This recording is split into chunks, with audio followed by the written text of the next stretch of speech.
Welcome into another fun-filled edition of the Power Hour. I am Steve, along with the urban sensation C Red, the real deal Rion Skills, Pac-Man PX, and of course the lovely and talented roller derby queen, Rachel, aka Cactus Rack. Hello, panel. Hey girl, hey. Hey, girl, hey. And tonight, our very special guest. After 3 years in the making, we finally get a chance to sit down and talk with, I'm going to say it, and Rachel, don't you start stuff.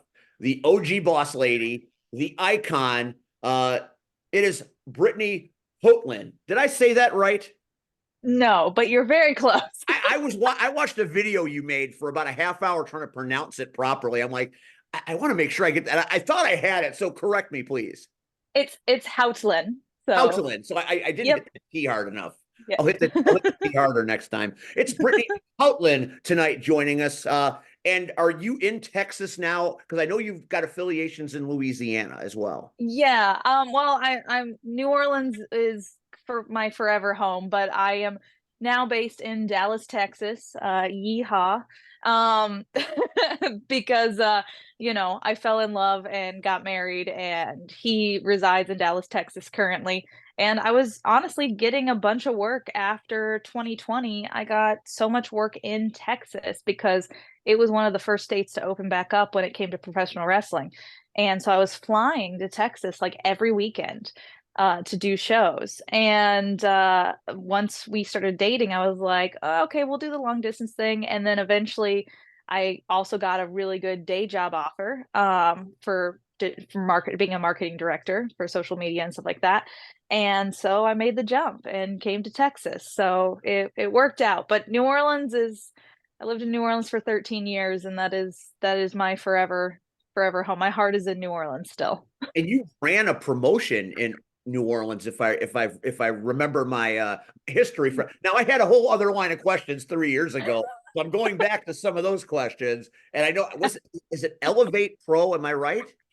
Correct. Yeah. So Elevate Pro is the company. I bought it from another promoter who was looking to just destroy the company, just close it down and close down the school that was affiliated with it and everything, and basically just leaving a bunch of workers high and dry and being like, deuces, see ya. And I was the ring announcer at the time, and I was like, I don't, literally a month before that, if you would have told me I was going to be a promoter, I would have laughed at you. And then that happened, and I realized that there's not as much wrestling in Louisiana as there is in Texas. Texas is huge.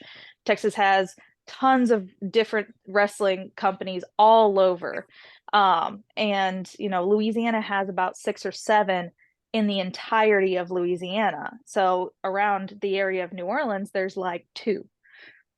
So, and unfortunately, a lot of the companies, the 2 companies in that area, if you worked for one, you weren't allowed to work for the other. Well, on one side company.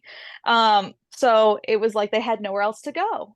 They could travel 6 hours to Shreveport or 4 hours to somewhere else, but so I was like, all right, I'm buying the company. So I did, and I became the first licensed female promoter in the history of Louisiana. You love to see it. You love to see it. It took till 2019, but we have a license now. There was women performers or promoters back in the 50s, but that was before the Wrestling Commission became a thing, and you had to get licensed and you had to jump through all these hoops and all that kind of stuff. So I'm not going to take away from those women as well, but when it comes to actually being licensed, I got a little check in the history books for that one. But yeah, and then when I moved to Texas, I stopped promoting in Louisiana for the most part. I still have my wrestling ring, I still have all my equipment, I still have the company itself, but I'm looking to revamp it now that COVID is over, and now that I am stable and steady in Texas. I'm looking to bring Elevate Pro to Texas and then do some larger shows in Louisiana on a yearly basis. So You are so damn busy. It's making me tired just listening to it. Now I'm tired. I bet you are. Now I'm not doing this tonight. Rachel, I'm gonna just let you. I'm gonna kind of push this. If you need, No, you're not.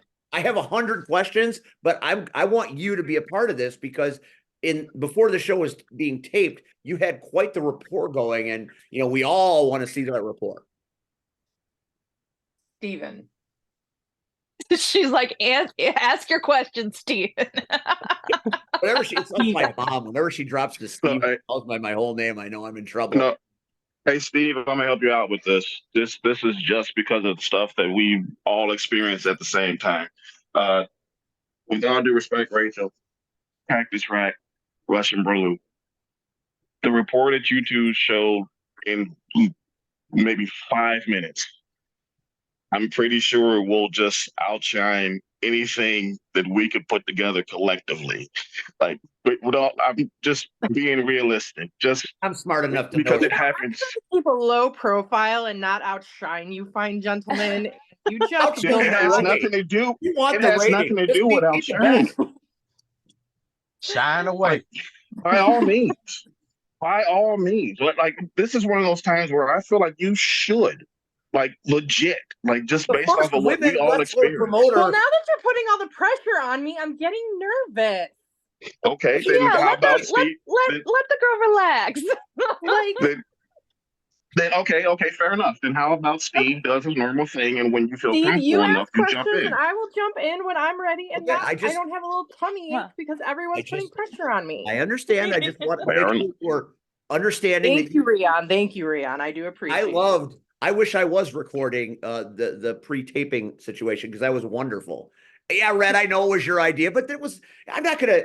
That was personal. I we get it, have a but line to cross. I mean, dude, it got deep real quick, and they was just like, we did not exist. And And I was happy. I was all about that. I was all about being a minor player. I don't mind being the fly on the wall tonight. Hey, all right, let's go. Let's be honest. Having Brittany on our show, she is way out of our class. So we're just glad she's here. So we've outkicked our coverage 1000% with this episode. So that's why we're so happy. Oh my goodness. Absolutely not. All right. So obviously it would be great to have Elevate Pro return to the wrestling scene. I mean, that would be great for people in Illinois. I mean, wrestling is huge in the Chicago, Illinois area. So we would love another promotion to send our people to work. And that's, I think, what John Bullard's plan was back when you two were talking about New Orleans and Chicago Land Championship Wrestling, is kind of having a pipeline back and forth from New Orleans to Chicago. So I would still like to see that, because, your reputation is pristine, and, it's very difficult to find promoters that are trustworthy and will take care of your people. That's a concern of a lot of us. So to have someone like you that's transparent and, successful because they do it the right way, that's a nice thing to have down in Texas, because Texas is wrestling. I mean, we all know what happened there. We all know what's happening there.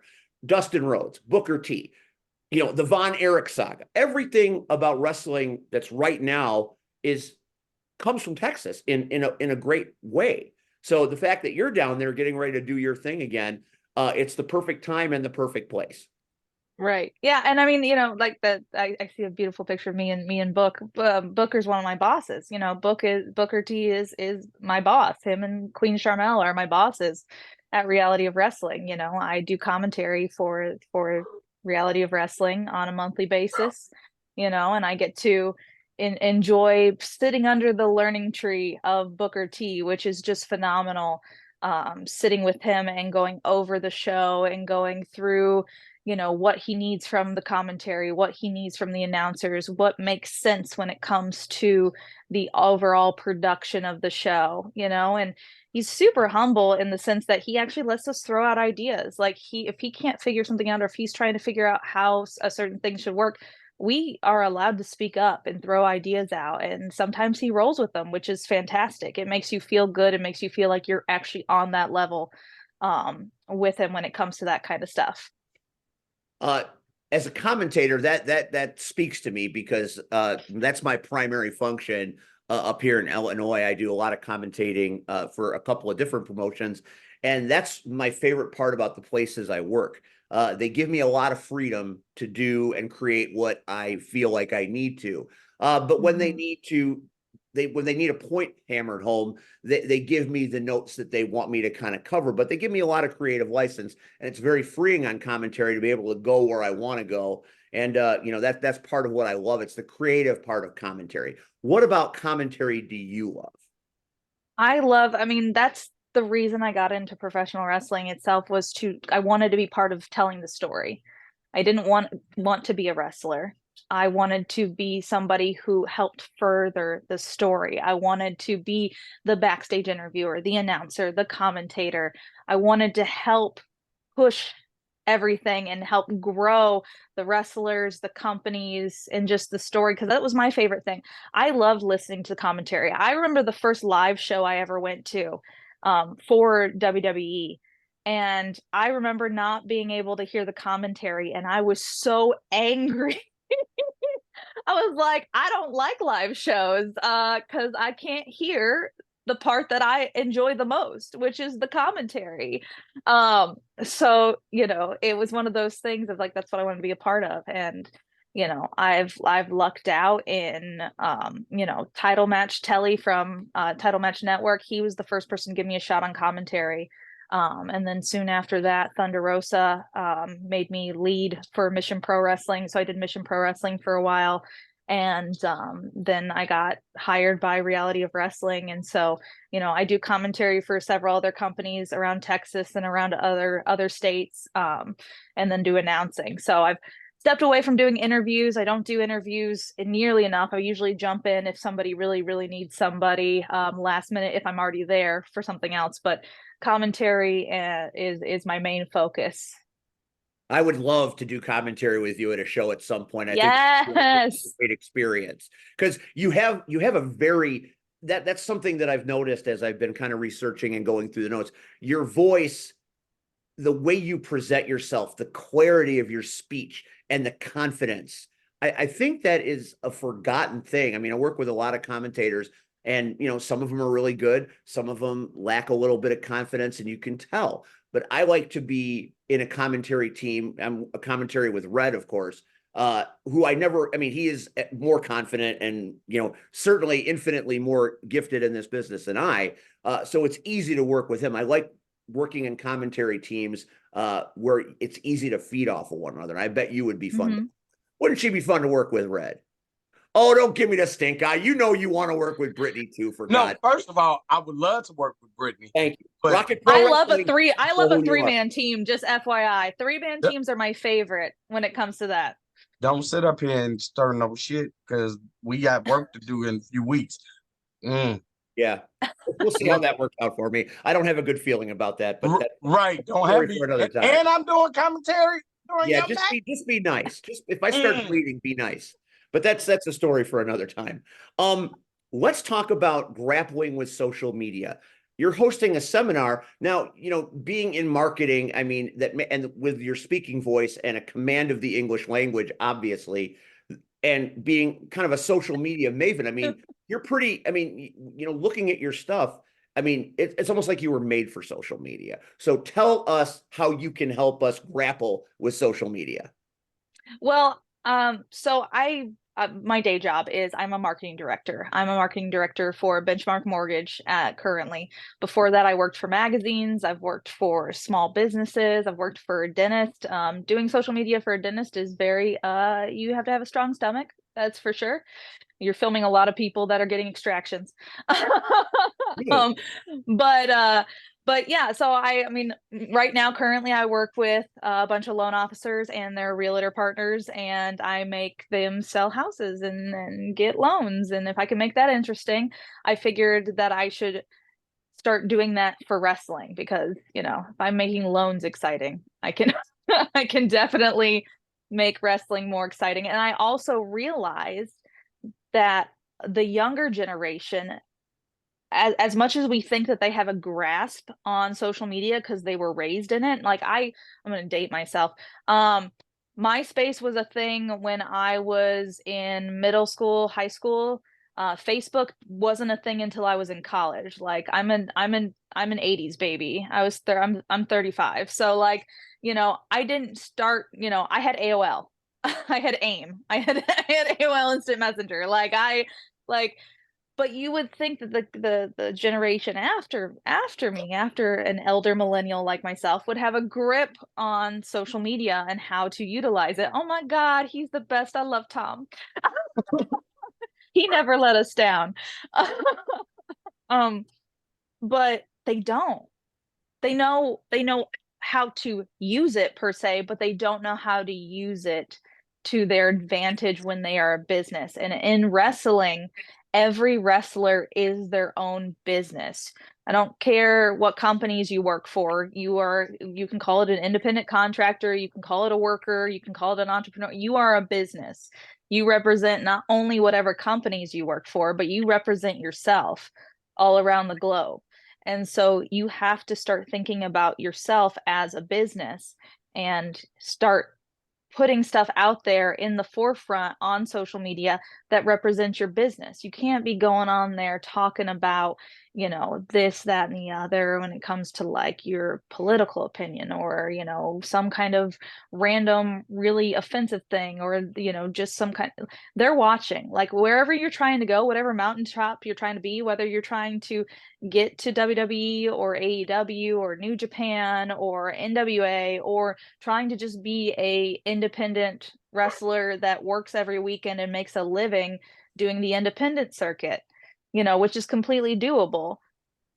The companies that are looking to book you are looking at your social media, they're watching, and if you don't represent yourself as a business and as who you are, you're not going to be able to reach the people you need to. So I figured that I would take my skills and start implementing it and teaching wrestlers how to actually use social media to their advantage. And I do it for promotions too. I'll go in and I'll look at a promotion stuff and I'll do what I call a scrub of their social medias and see and be like, okay, like you guys really need to start doing this more and you need to start doing this more and you need to start doing this more. And then at the end of the day, also it's like, and then you also need to go out and beat feet and hand out flyers and shake hands and kiss babies. Like you need to be there in the forefront.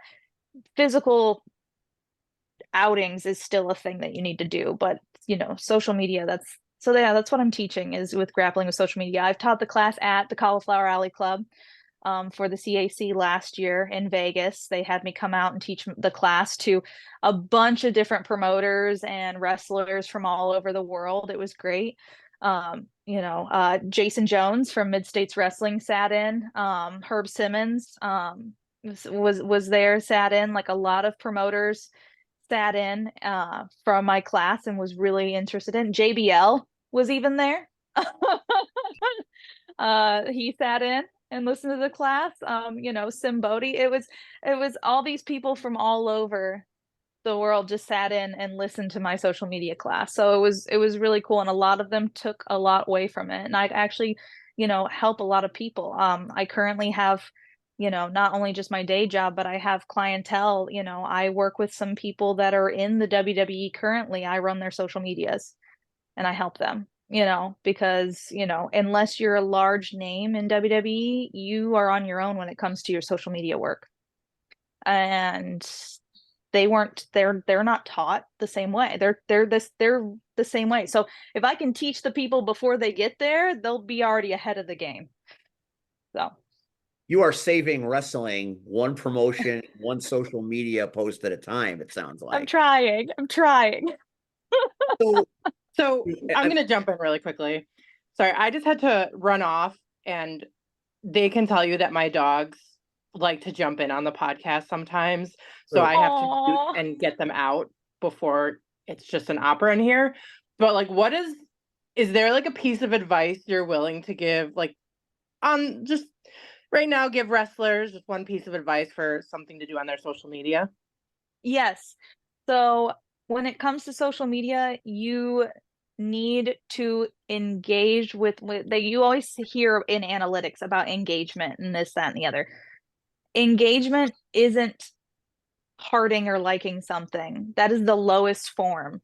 You need people to start sharing your content, start commenting on your content, and start saving your content. So start making things that is interactive. For instance, you have what's called a CTA or a call to action. So ask them a question. do a Q&A, do a live, do something, to make your audience want to talk to you, make them feel connected to you. So that's one of the main things currently is like, lives are a huge thing. If you're not going live on like TikTok or Instagram or Facebook, like you're losing an entire group of people you could be reaching. And one other tidbit is don't try for going viral. Viral is a virus, I consider, because you can go viral once and then never hit it again. Right. You want consistency. Even if you're like, oh, I posted one time and it only got, I posted this video, it's only got 100 views. That's 100 people you reached for free. You reached 100 people. It's one of those things of like, you didn't pay for flyers, you didn't pay for a radio spot, you reached the 100 people, you reached the 500 people, you reached 1,000 people for free. And I think a lot of people forget that is what's going on when you're doing organic posts like that, is that you're reaching people that you wouldn't have reached if you would have never posted for free. And look, wrestling doesn't pay the bills for a lot of us. So, it's one of those things of, reaching people for free and using social media to your advantage. You gotta keep posting and keep doing it. Wow, that's fantastic advice. That is really, that hits home in many ways. Thank you for that. So you've got that going on, the social media seminars, and you're also a Bucked Up ambassador. So tell us what that means exactly, and why should we be bucked up? What's going on with that? So I was approached by Bucked Up because they were looking for ambassadorships and looking for people. And I never was somebody who was like a workout person. I'm just starting on my fitness journey when it comes to this. I'm not a professional wrestler. So like and during the pandemic, like I gained a bunch of weight because I wasn't working out. I didn't have an at-home, gym system or whatever. So it was one of those things of, I decided to jump on this and okay, I'll give it a shot. They do pre-workouts. Hello. That's Rion, who has that screen down there, and now he's come to my home because I have to feed I him. love this. I love this. Continue. So they do pre-workouts, they do supplements, they do gear, they do gym clothes, they do BCAAs, they do all different stuff. But the thing is with them is you can actually read every single ingredient. Like every single ingredient is approved by the FDA and every single ingredient is on there. Instead of saying proprietary blend, like a lot of pre-workouts say, or a lot of proteins say and stuff like that, they list every single ingredient inside their stuff. So you can look at it and be like, okay, this is actually things that I want to put in my body, as opposed to a proprietary blend or something like that. And so I just liked it. It's delicious. They also have ones because I'm a caffeine addict. That is my one addiction is caffeine. And so I tend to drink coffee and then an energy drink throughout the day, and then go and do pre-workout and then go to the gym. So like I'm caffeinated to the max. Like my whole caffeine levels beyond probably healthy. But they have non-stimulant pre-workouts, so they don't have any kind of caffeine in them as well. So if you are somebody who does too much caffeine or gets really badly affected by caffeine, they have ones that have no caffeine in them but still give you that pre-workout kick. And then they have ones that are like extra ultimate pre-workouts, like with super intense caffeine for those people who are dead inside like me, that need that extra boost to go alive. So yeah, it's been really fun so far. I really enjoy the flavors. They're really positive. It's a really great positive company. Yeah, it's just been fun. There's no pressure of like, you've got to sell. It's not one of those weird like, what is it, pyramid scheme, multi-level marketing, like, hey bestie, let me tell you how to be your own girl boss. Yes, like let's get some leggings. So it's not like Uh, Mary Kay and you're not going to get a bucked up car. no. Perfect. Thank God, no. So yeah, there's no pressure. That's like, if people buy and use your code, obviously I get a percentage of that because, I've sold it. But also, like, I don't gotta do anything to get free stuff sent to me and get paid by them to do stuff and promote their stuff. So there's no pressure and like, please buy from me. It's just that they also give this code as well. So it's nice. They're really fun. I have 2 questions on top of Yes. what you just said. Number 1, what's your favorite flavor?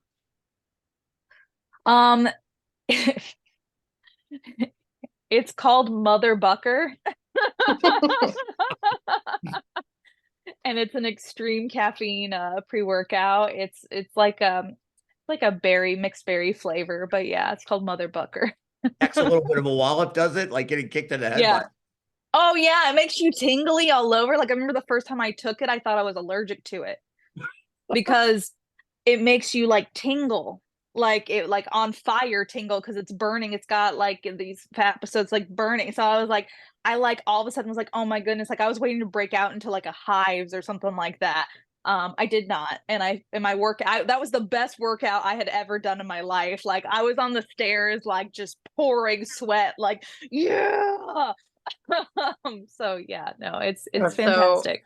can I rush order some for my bout on Saturday? Probably. I don't know. They're What's shipping. the code? The code is Brit21 because 21's my favorite number and also my birth date. Is it Brit with 2 T's or 1? Yes, 2 T's. Brit with 2 T's. BRITT21, and you get 20% off. And you get the Mother Bucker that makes you tingle. Yes, you can make it. You can make yourself tingle.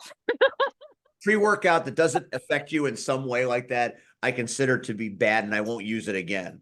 But I like when my face feels like it. I like when I call it the Ghost Rider effect. I like when I feel like my face is on fire because it makes me want to work harder. It's amazing. I had never felt that before. I had taken pre-workout before from other places, and I never knew that was a thing. So that's why I thought, like, I'm like, oh no, I'm allergic, and I signed up to be an ambassador, so I have to look at them and go, your stuff makes me break out. But it didn't make you break out. It made you. And there's a jug of the Mother Bucker right there. Wow, that just looks menacing. Yeah, it's amazing.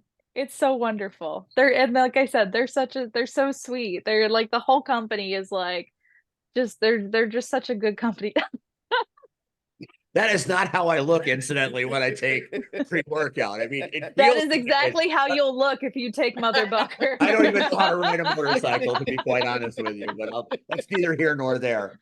We need to like get a shot of that and then send it to the idols prior to your little matchup with them. That is not entirely necessary. No idea what you're in for, Joey Roth and Rocky Oh, Hart. good God. I should never have agreed to lace up those boots again, but here we are. Okay, so let's move on to Texas style wrestling on April 20th. That seems like it's going to be pretty hardcore. Tell us a little bit about Texas style wrestling and why you're there and what you love about it. Well, they hired me. It's always a good thing. I tend to enjoy that myself. That's why I love them. No, so Texas style wrestling actually started with a man named Randy Klein, who is been in the music world for like 30 plus years, is like a music agent manager, and he owns like a production company that brings in like giant LED boards and screens and lights and stuff like that. And he was working for another company that I was working with, just doing their production side. And he had never really been into wrestling, done wrestling, but he realized how much he's like, man, I love this. I want to bring this to, a place where I'm from, which is Addison, Texas. It's about 40 minutes outside of Dallas. And he's like, I want to bring wrestling there. So he started TSW, Texas Style Wrestling. And he's like, look, and he's fully admits, he's like, I know nothing about wrestling. I just know that I love it. It's entertaining. It's something that, brings people together, brings people in. He's like, so I'm going to hire some people to actually run the actual wrestling itself. So he pulled in some heavy hitters. He went, you know what? I'm going to get James Beard. I'm going to get Jazz, and I'm going to get Rodney Mack. And they're going to be the people who are the bookers and the showrunners for the show itself. So Jazz, Rodney Mack, and James Beard all come together and basically put the stories and the matches and the show and the people together and book everybody and everything. And Randy does all the production side of things when it comes to filming and the lights and the sounds and the music and all that kind of stuff. And then Jazz, Rodney, and James do all the actual wrestling stuff. And they've also now started to pull in Tim Storm as well. So Tim has also been starting to do that as well. So they're running all of that. And then you have Randy, who knows production, running all of the actual. So it's like a TV tape. I mean, we do about 6 TV tapings per show. Each TV taping has about 3 matches on it. So we run everything like just TV taping. So every 3 matches is the main event, and then we cut to a different show and we reboot, reset, and everything like that. I hype the crowd up again to keep them going, and we do another show. So it the whole night, probably about 16, 18 matches per night. But it's all TV time. So it's all like, 5, 6, 10-minute matches, kind of things like that. And it's amazing. They have their own app, which is TSW Plus, and you can see everything on their own app. You can get it on Android and Apple. And Randy is now expanding and having Tex TV, which is TEX TV, which is going to be all Texas-based shows are going to be on this TV app. Including Texas style wrestling, but he's going to also be doing other Texas shows. So it's kind of growing into this own little entity in itself. But yeah, Texas style wrestling is a blast. I'm the announcer. They do commentary in post, which is nice because then other people can kind of jump in on it. I don't like post commentary myself because I feel like a lot of people cannot get that same enthusiasm and excitement when they're live like they are when they're live. Yeah, I do the announcing and stuff, and it's really fun. It's a long day. 18 matches is a long, go, but I've got Jazz and Rodney and James and Tim and all them in my corner, so it's really nice to be able to work alongside them and be able to learn from them as well. So that is amazing. All right, C-Red, you have been listening to all of this fountain of fantastic information. Being a 20-year vet, an icon, a popular NWA wrestling manager, you have to have an observation or a question at this point.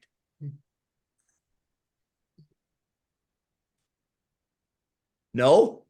Nope. Because Rhea clearly has something to say, and like he's eating his dinner, he's multitasking. But he wants to say something so bad. So give you a second, right? Okay. So first of all, hey girl, hey, or whatever y'all say. Something I never thought I'd hear Red say, but there we go. I know, right? I know, right? First of all, I am hurt. I was supposed to come work for you. So I was one of the guys that was supposed to come and bring my crew, and we were geeked up to come to New Orleans because I told my guys, get your damn bags packed. I said, I don't know this woman. I said, but if John knows her, she good with me.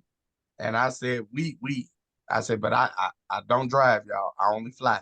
So if y'all driving, I'll meet y'all asses down. Right. Sorry, I forgot the Ryan Matthews head. No, it's fine. I was going to call timeout. There was no timeout. I was rushed. I forgot the Ryan Matthews face next time. Go ahead. Just as a side note, for anyone who was curious, as far as John, he's talking about John Bullard of John Bullard Productions. Just putting that out there, just in case anyone was curious, who the fuck is John? But that's putting that out there for anyone that was curious. Please continue, C-Red. Most people that are watching this probably know who John is. But considering who you have on this, it may go further than you That's realize. A fair point. So I'm just putting that out there now. I'm never optimistic, but I'm always. It could be another John. So, you know. Yeah, So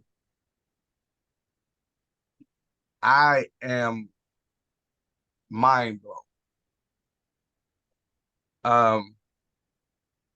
Because clearly you have your foot on the neck of professional wrestling. Like I have not met a woman that is doing everything you're doing. And when we think about it, it's normally a male dominated industry, you know. And when we do see women again, it's, and I hate to say it, but it's the TNA part of it, Mm-hmm. It's 100%. It's just the eye candy. But to see that you are doing all of these things has just blown my mind. Even as I was researching you, and so the thing that got me that Steve normally asks everybody, and he, again, I guess the pre-show kind of just took us all back. Like, I guess for me, what made you fall in love with wrestling? Like, because again, there are some women that just love it, and then there are some that are brought to it, and then they say, Usually "Oh, through their boyfriends. boyfriends, husbands, whatever." Yeah. Yeah. Hi, Diamond. So, yeah, what was your way of coming into our crazy world? Well, I grew up watching professional wrestling. I'm from up near Cleveland in Ohio. I am also from Ohio. There's a running joke that almost every professional wrestler is from Ohio, because there are so many of us. Samoa Joe thinks that there is a conspiracy theory about that, but just so you know. But yeah, I grew up watching it. My parents grew up watching mid-states. They grew up watching, wrestling. They played cards and would watch wrestling. So like when I was born, wrestling, WWF at the time, was a thing, and I had all boy cousins, and they lived just a few houses down from me. I was an only child, so I would play with them, and they would watch wrestling. So that meant I would watch wrestling.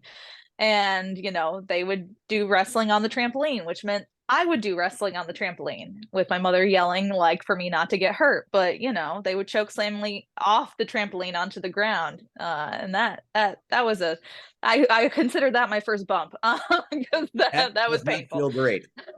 No, not so great, but I recovered very well.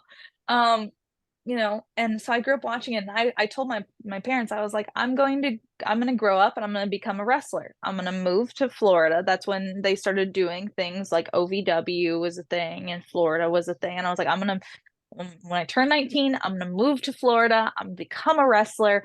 I turned 19, I moved to New Orleans and became a burlesque performer, and was like, yeah, close enough. That's fair. That's actually pretty. Entertainment is entertainment. 100%. What's really funny is like you don't know how much those worlds mesh together, and how men take so much longer to get ready than women do when it comes to that. I have an idea or five about that. Yeah. And so I moved to New Orleans, and I kind of fell out of watching wrestling then. And then WrestleMania 30 came to town. And I was like, man, I really loved wrestling back when, I was a kid, and when I was a old, young adult. I was like, maybe I'll go. So I went to WrestleMania 30. I went to Access. I went to 30. It was so crazy seeing all that, and I left going, oh man, I still really love wrestling. I still want to be a part of wrestling, but I know now what I want to do. I don't want to beat my body up. I don't want to be a wrestler. I want to do the storytelling. As I was saying before, I want to be part of my favorite part, which was commentary and interviews and ring announcing. Like, I want to be part of that. So I called my mother and was like, hey, I'm going to find a local independent company and I'm going to become their ring announcer. And she was like, okay, because she knew at that point, anything that I say that I'm going to do, I'm going to do. So within a month, I had found Wildcat Sports in New Orleans, and luckily their ring announcer wanted to move to being a manager, and so they needed to fill a spot. So I happened to run into him and meet up with him, and they were like, "Hey, have you done this before?" And I completely lied and said, "Yeah, sure have, totally have done this before." I don't recommend that at all. Might have been a misstep, but hey, Uh, look where you are now. It was, well, and that's the thing is I actually, I trained myself. I watched a lot of Lillian Garcia. I watched Melissa Santos from Lucha Underground. I studied people outside of wrestling itself. Like I listened to a lot of announcing when it came to MMA, when it came to even just the commentators on football and, the interviewers during football games and basketball games and stuff like that. Like I paid attention to a lot of that, and I trained myself. And luckily, the first show I ever did, they took me out to San Diego, and they were like, okay, he now had fully transitioned to being a manager. So they were like, okay, you're up.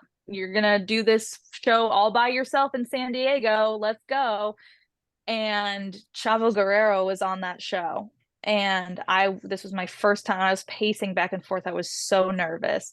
And Chavo was like, "Hey, you nervous?" I was like, and he could tell on my face. He's like, "Come over here." And so he like helped me through learning how to be an announcer.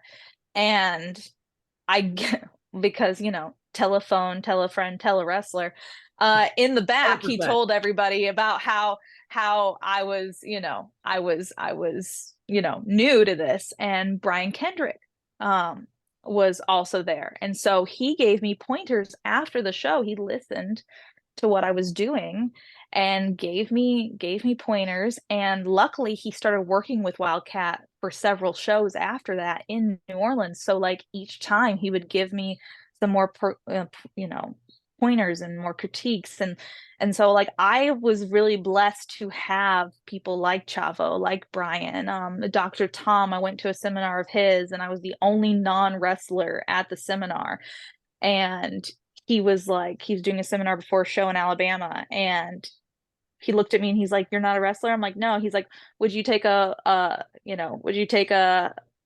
front flip bump off the top rope?" And I was like, "As long as you're giving it, sir." And he was like, "I like you." And so, so it was just one of those things, and luckily, like I was, able to train in wrestling, because in Louisiana we have a commission. So anybody who enters a ring has to have a license. So I know basics. I will never call myself a wrestler. I will never say that I'm a worker when it comes to that. But I can take a bump. I have taken several. I can do the basics. I can chain, like I can do the minimum, but I will never step into the ring as a wrestler. But I at least know how it feels, so I'm able to communicate that when I'm on commentary and be able to talk about it in that kind of sense, and be able to know how things should feel and should be reacted to. So yeah, that's how I got started, and how I fell in love with wrestling in a nutshell, is from Ohio to New Orleans, now to Texas. That is very impressive. I feel exactly the same way. I started taking a few bumps here and there, and it made me better at being a commentator, because now you have a different view of what's going on in there. Yeah. So it gives you a little bit more foresight into telling that story. So I couldn't agree Exactly. with you. Red, that's a hell of an answer. Are you happy with that answer? Because Why wouldn't I be happy with that? you have more, is what I'm saying. I want more from you. No, Steve is stirring the pot, you know it. Oh, I can fix this real quick. I got it. No, he is. I got it. But I hope I don't butcher this. Is it how what is her? Houghtlen. Houghtlen? Houghtlen. Houghtlen. Okay. Hit that T hard. Houghtlen. It's like the word shout without the S. Okay, Houghtlen. Okay. Cool. So I just want to I have a favor to ask of you, even though you don't know me at all. I don't know what this is. Would you mind asking C-Red about his incident with Rodney Mack. Oh, C-Red, please tell me.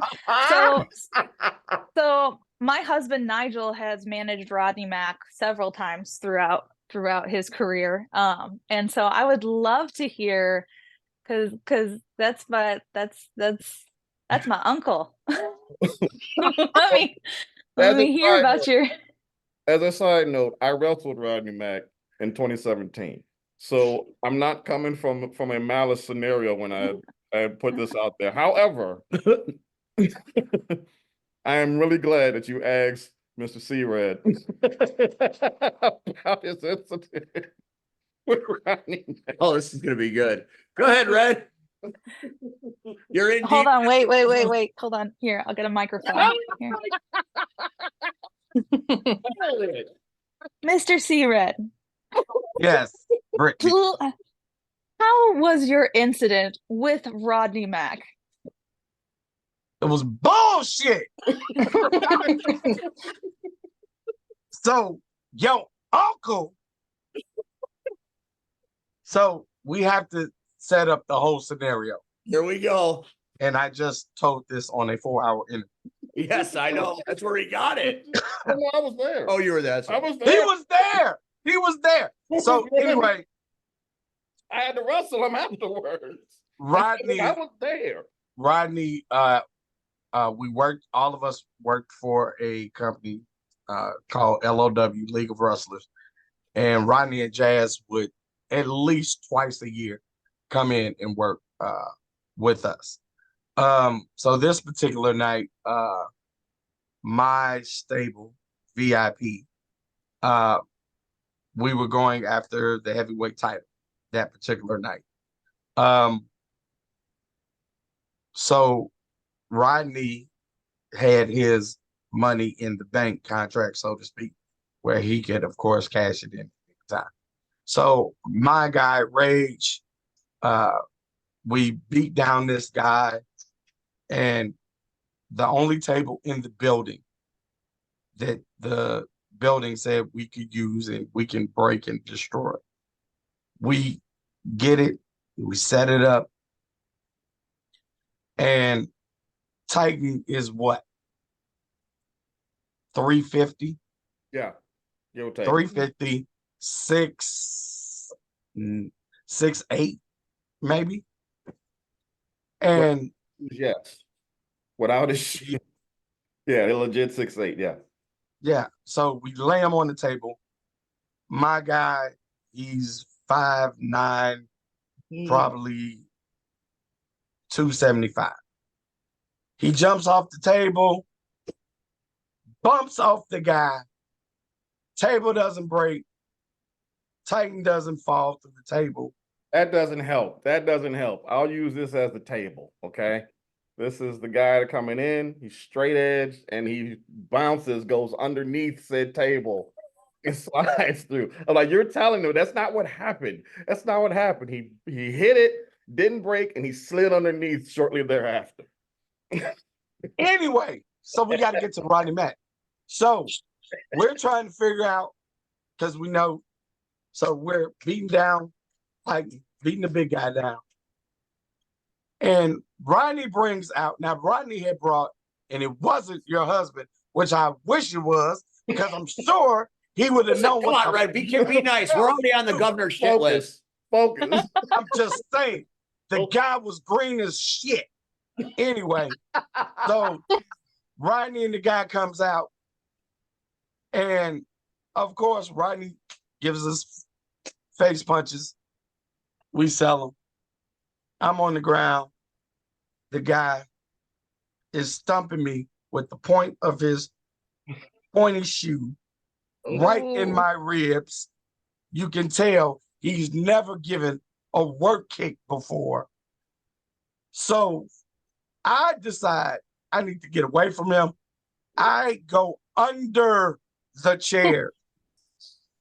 In between. I can't find this photo fast enough. Too high. Now, my son, who's part of the crew, I look, Rodney picks him up, and gives him a snap suplex. Bam, right? Cool. My son's okay. All right. So Rodney is getting ready to get in the ring and finish this, right? Till his manager says, the other guy's under the chairs. What the fuck? Leave me alone. So Rodney drags me from under the chairs. But now, mentally, I'm prepared because he gave him a snap suplex. He's going to give me a snap suplex. Right. Yeah. Logically. Right. I'm ready to go. Rodney grabs me, pulls me. I put my hands where they need to go, and I'm ready. Rodney forgot to tell me, nah, I'm going to give you a brain buster. Oh, On the no. floor. It was amazing. Oh, my God. It happened so fast. It was so fast. I'm sure it happened so fast for Red too. Because I'm like, so part of me is like, I'm not like, I'm supposed to go over, Rodney. We supposed to go over. And he was like, no, bang. And now I'm on the ground, just laid the fuck out. Like, what the hell? Now, let's fast forward. They finish and all the good stuff. Rodney wins the title, all of that. And the crowd is leaving. I'm legitimately hurt. Oh, no. My family was there. So I've got aunties, cousins, friends, and my cousin, who at the time was a cop. She's the first one. And I'm literally laying there. I'm not faking it. I'm dying. In his defense, everyone in the back, like, he's selling really well, right? Because he just took a brain bust. I'm like, oh, yeah, he definitely said. So we didn't rush out to see what was happening right away, but we figured out once everyone was gone. But please continue. Just know that we thought you were doing an excellent job at that point. Just know that. I walk, my cousin looks and she says, hey, C-Red, great show. All right, gotta go. See you later. And steps over me and walks out the door. Now, here's my, what, at the time they were probably, one auntie was in her 70s, another in her 60s, and they're leaving. Hey, nephew, C-Red, we gone. Thank you for inviting us. See you later. They leave. My cousins leave. Everybody's leaving. Later, C-Red. Bye, cuz.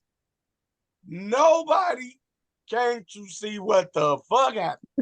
Now, except he was 10. My 10-year-old other stepson and a 7-year-old girl. And he says, what's wrong? Are you okay? No, I'm not. He was like, do you want me to help you? Yes, please. So literally, I've got a 7-year-old girl and a 10-year-old boy trying to drag the back. Nobody came to save me. Now, in my defense, I was on the ring. I was breaking the ring down. Oh, Breaking the ring down around you? Right. In my defense. Tear the ring down. You're going to have to move him to get the post out. No, we didn't, because it was on the other side of the building. Of course it So we was. didn't have to do that. It But was look, on the other side. and- Of course it You was. just rolled him out of the way.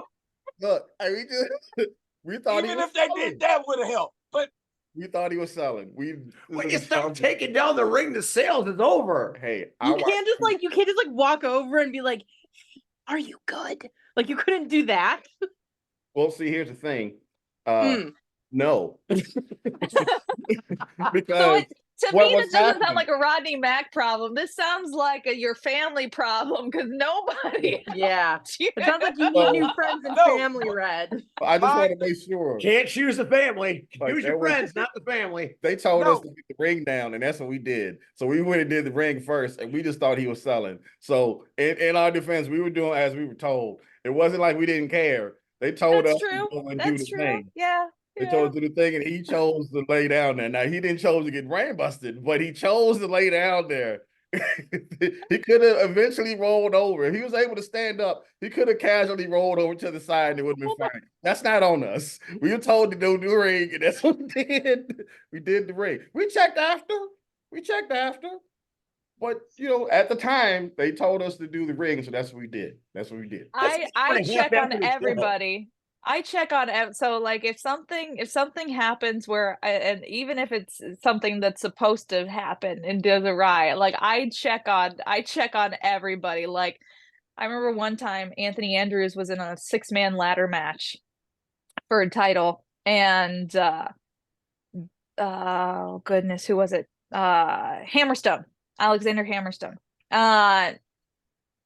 Like did some kind of like, I think it was just a simple power bomb, but did a power bomb onto a ladder, and the way that Anthony hit, he kind of hit more here, and so I was like, ooh, and after that he was laid out, like he wasn't involved in the match for quite some time, and I was like, I don't think this is how this is supposed to happen. So as soon as that match was over and he was to the back, like we were on break, I literally like threw the headset off, went to the back, was like, "Are you good?" He's like, "Yeah, I'm good." I'm like, "Okay, awesome. I'm gonna go back now." But you just want to make sure you're good, I care, so I would have been there for you. Yeah. But here's the thing.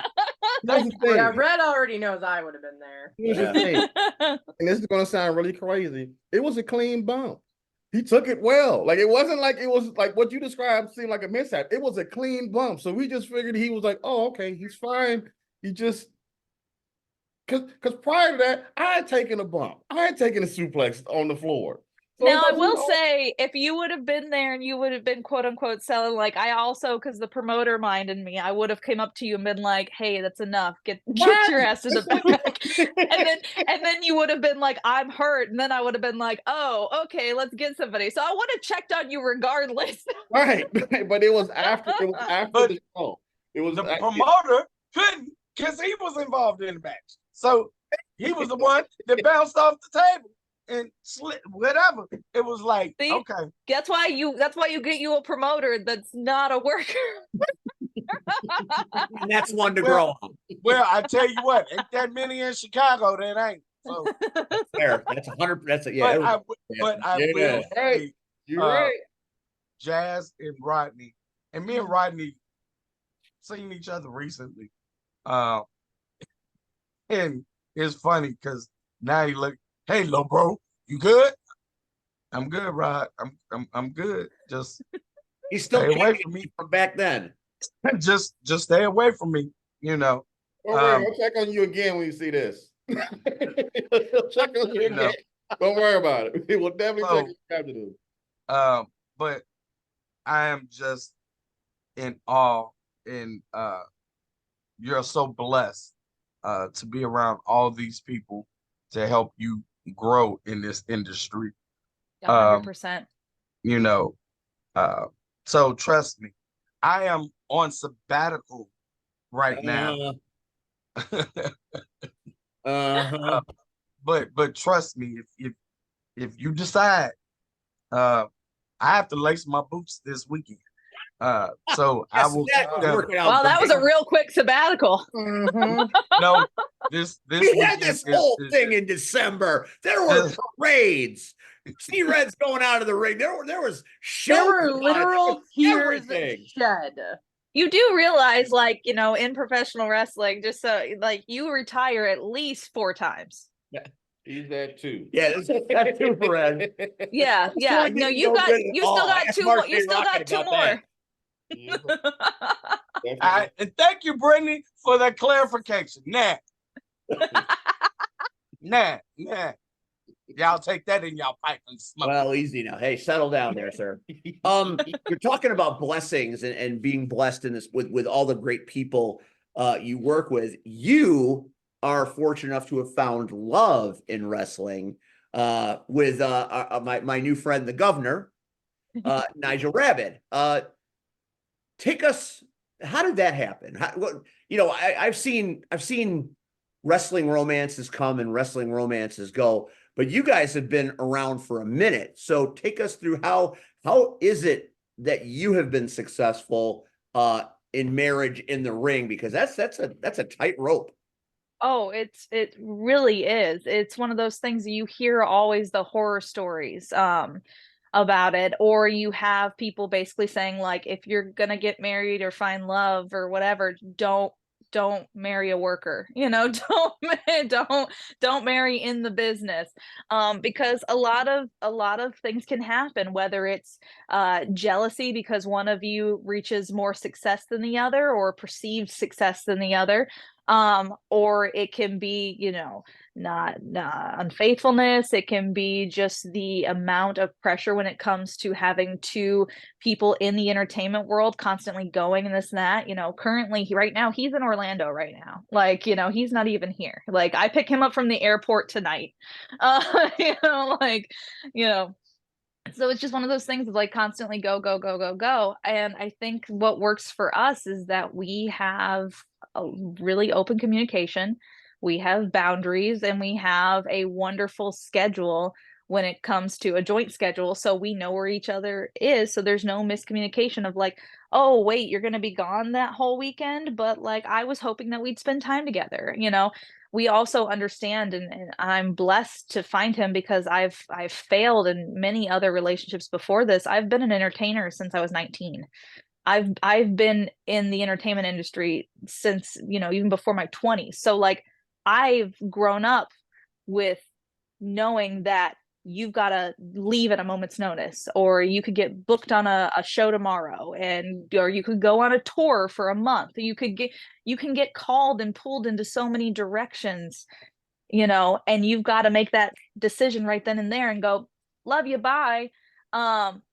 And my other previous relationships, they could not understand that. They didn't understand why I had to get up and leave. I'm like, because this is how I make a living. Do you want us to pay rent? Like,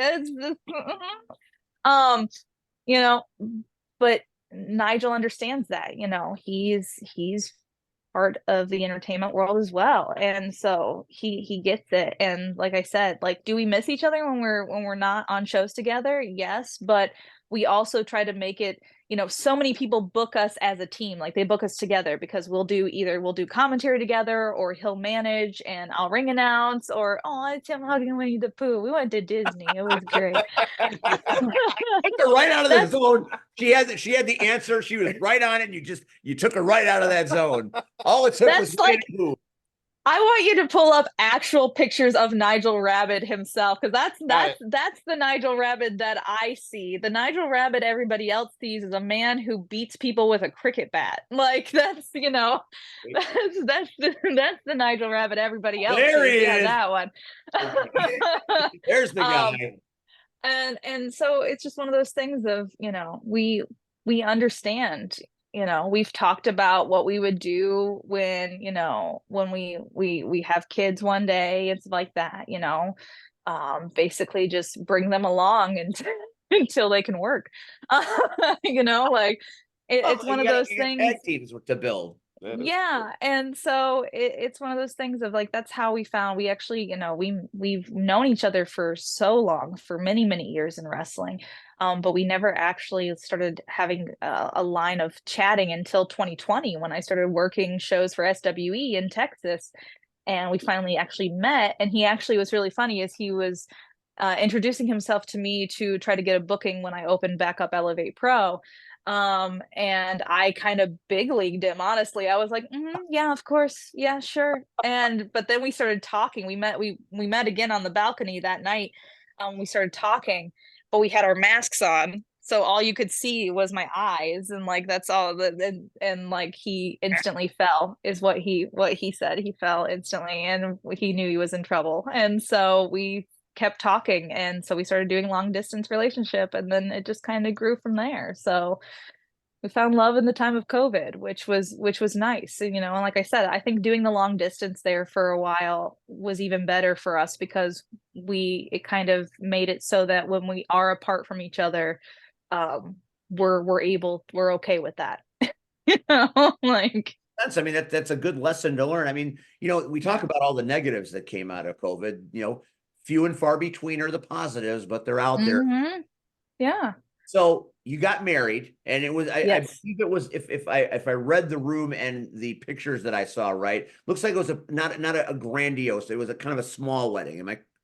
Very small, yeah. So basically in our world, we picked a Thursday, so that we actually picked the date that we started dating, October 19th, and luckily it fell on a Thursday in 2023. And we picked a Thursday so that, the people that we love who work in the wrestling world could still do their shows on Fridays and Saturdays and Sundays, like we actually went and did a show on Saturday. We got married on Thursday, had Friday free, and then did TSW on Saturday of that same week. So and Jazz actually joked, Jazz saw us and went, huh, you had the same honeymoon me and Rodney had.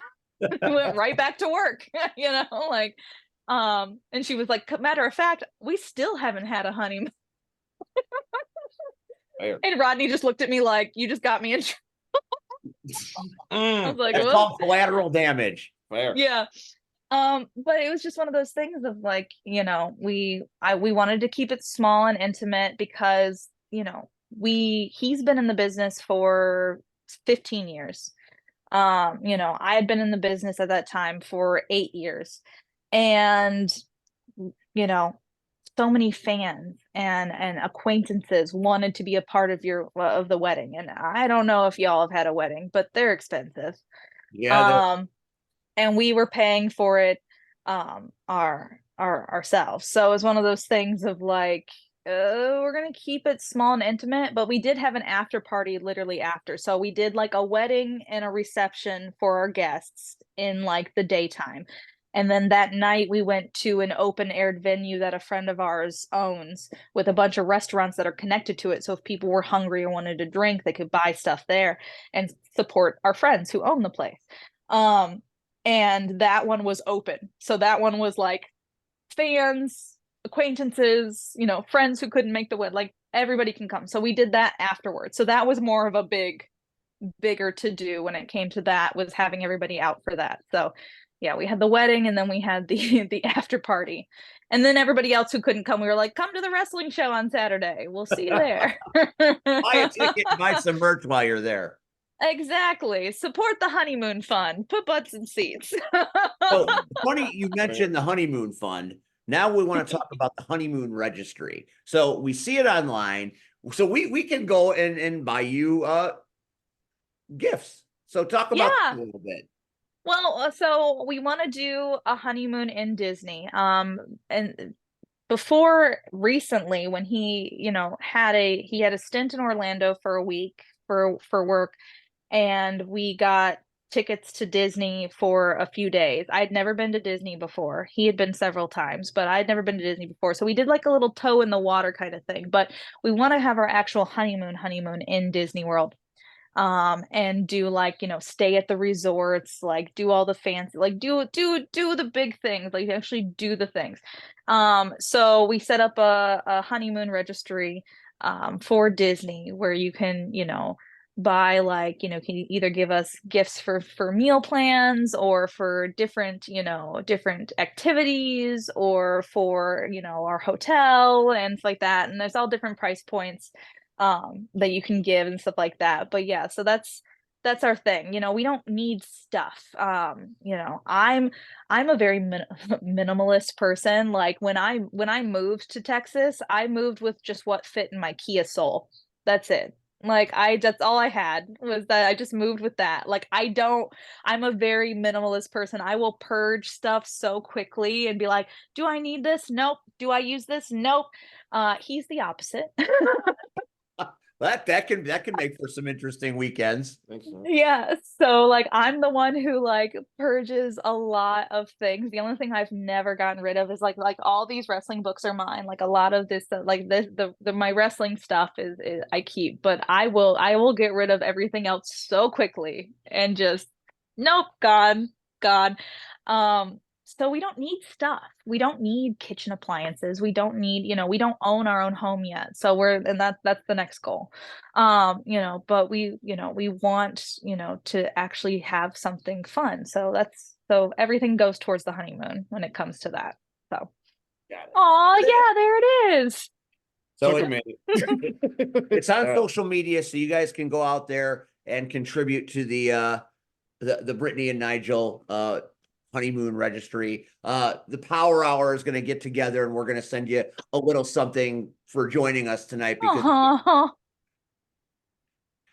And so you've been successful, promoter, commentator, ring announcer.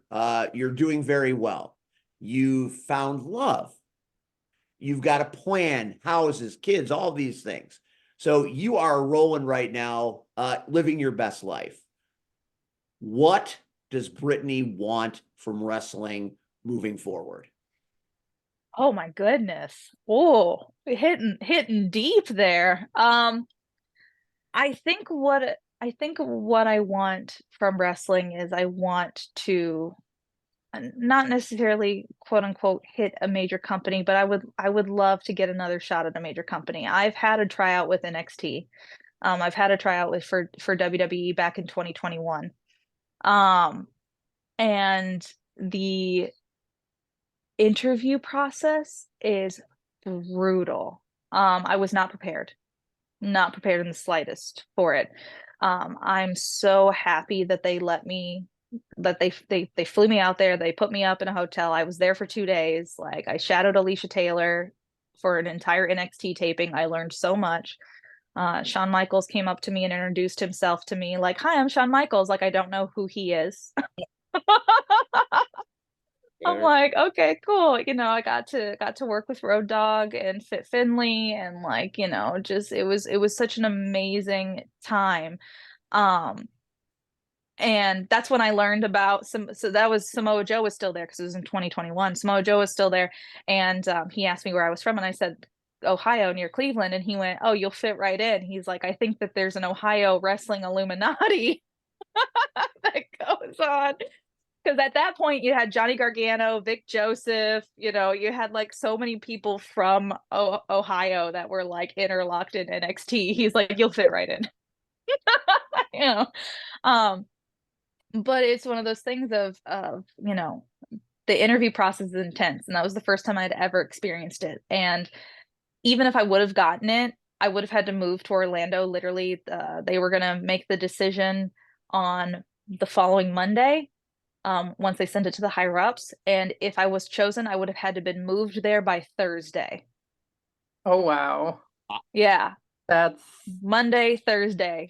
Yeah. Gotta no move. turnaround. And no turnaround.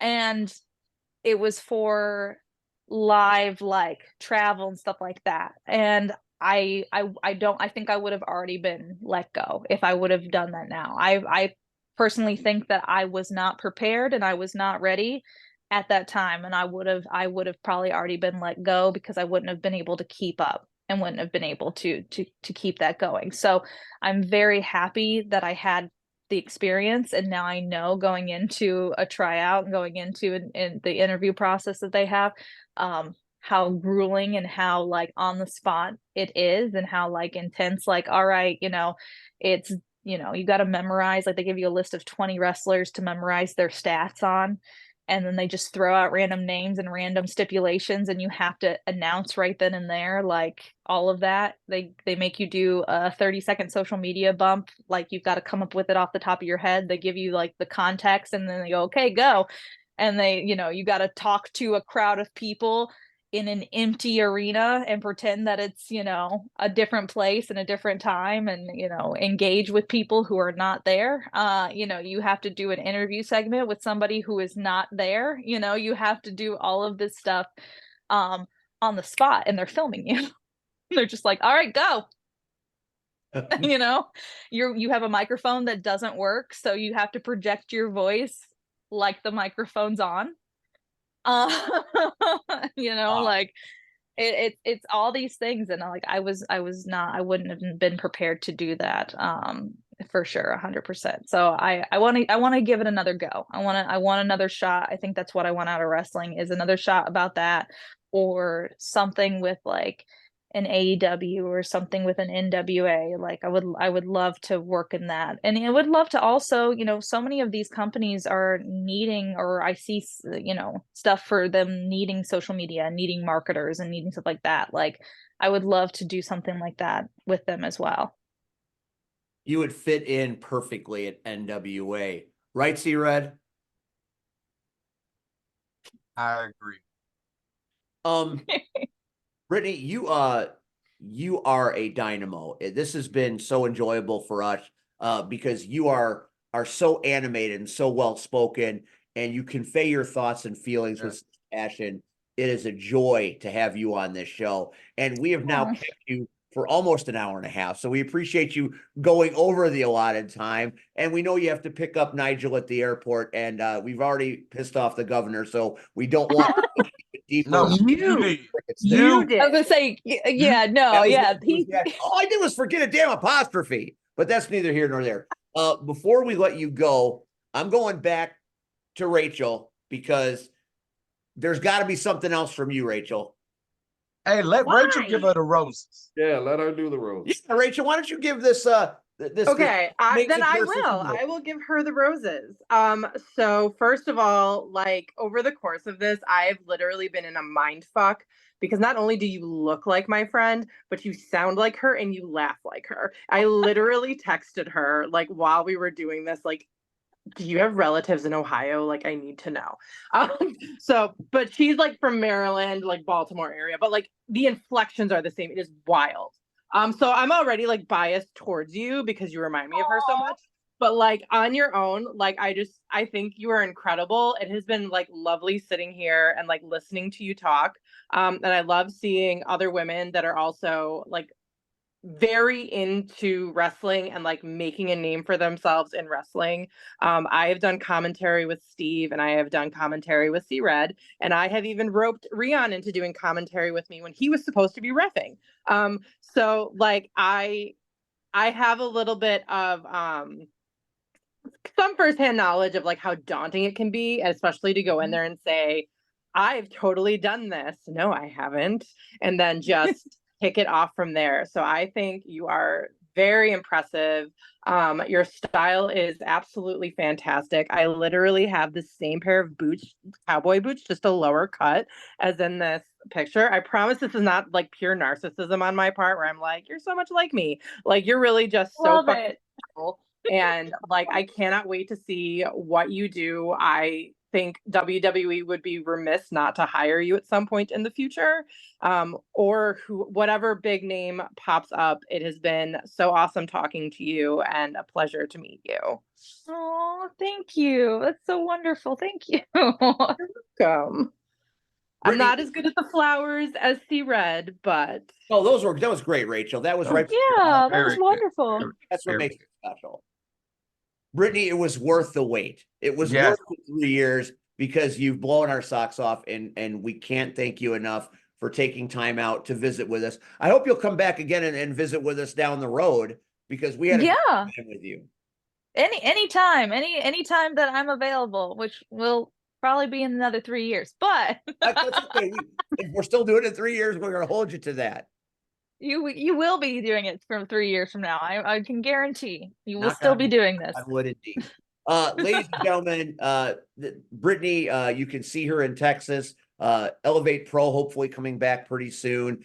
Contribute to the honeymoon registry. Give this nice lady a good time because she's earned it. And that's what I appreciate. You have been given nothing. You have earned everything. And to me, you are an unmitigated success. And we really Thank you. appreciate you taking time out tonight. And thank you so much. Thank you. Thank you. I will see y'all soon.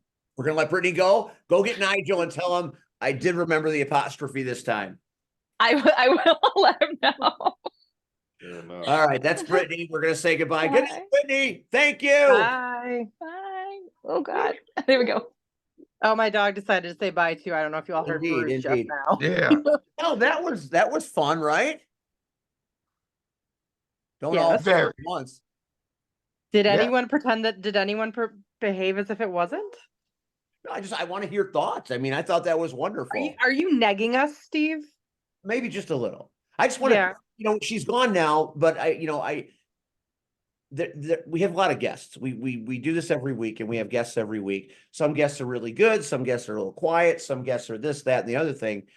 I felt that even though I was asking the questions and Red did his story and you were wonderful and Rion is hilarious, I thought she pretty much drove this whole thing, which I think it's refreshing because it allowed us to work in a different way, which I appreciate. I agree. But I think the biggest difference, so many times every week, we get people that we are familiar with, talent that we see on a regular or semi-regular basis. Somebody that's either from maybe Wisconsin area, Michigan, Indiana, or Illinois. This woman is all the way in Texas now. And when we first heard of her, she was in New Orleans. So to get somebody outside of our box and outside of our comfort zone, we don't know necessarily what we're going to get. And when we get someone who is articulate as she is, it makes our jobs easy. I echo those sentiments exactly. All right, so where are we sitting right now? We're at 8 o'clock. We got a lot to go over in a little time, and I know Rachel. This is where she starts to the reality of the things she has to do factor in heavily. So before we do the other stuff, let's talk about Knockouts week. Before Rachel taps. Before we go Saturday, Retro Rumblers versus Comic Book Crushers. Tomorrow night in Tinley Park, I believe it's the Sound Growler Brewery. Got it. Yes, it is. There is Knockouts Bingo, and I am all in for that. I'll be there. I have some friends of mine coming with me, so we're looking forward to a spectacular night. What do you know about the shenanigans that might be afoot at the Sound Growler Brewery? I actually don't know much because I wasn't sure I was going to be able to make it. But I may be there tomorrow, so cross your fingers. Fun fact about me, I love bingo. As do I. I love bingo. I prefer that bingo be hosted by drag queens, but I think we're a close second. So I was going to drag queen bingo up to being pregnant with Hazel.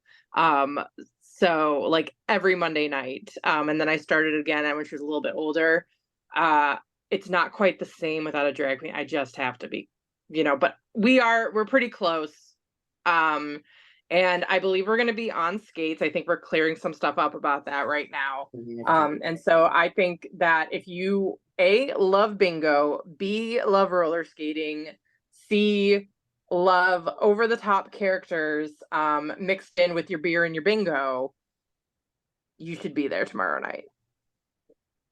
We have been hyping this for the last couple of weeks since it's been announced. It's Knockouts week. Wednesday, it's like WrestleMania week in many ways. You got Except it happens once a month. It happens once a month? Not the bingo. Oh, okay. Knockouts week. Like, how the hell have I never seen bingo? No, the knockout. No, I understand. Okay, I was like, sorry about that. I was like, wait a minute. Don't get upset. I'm not upset. I'm actually pretty good.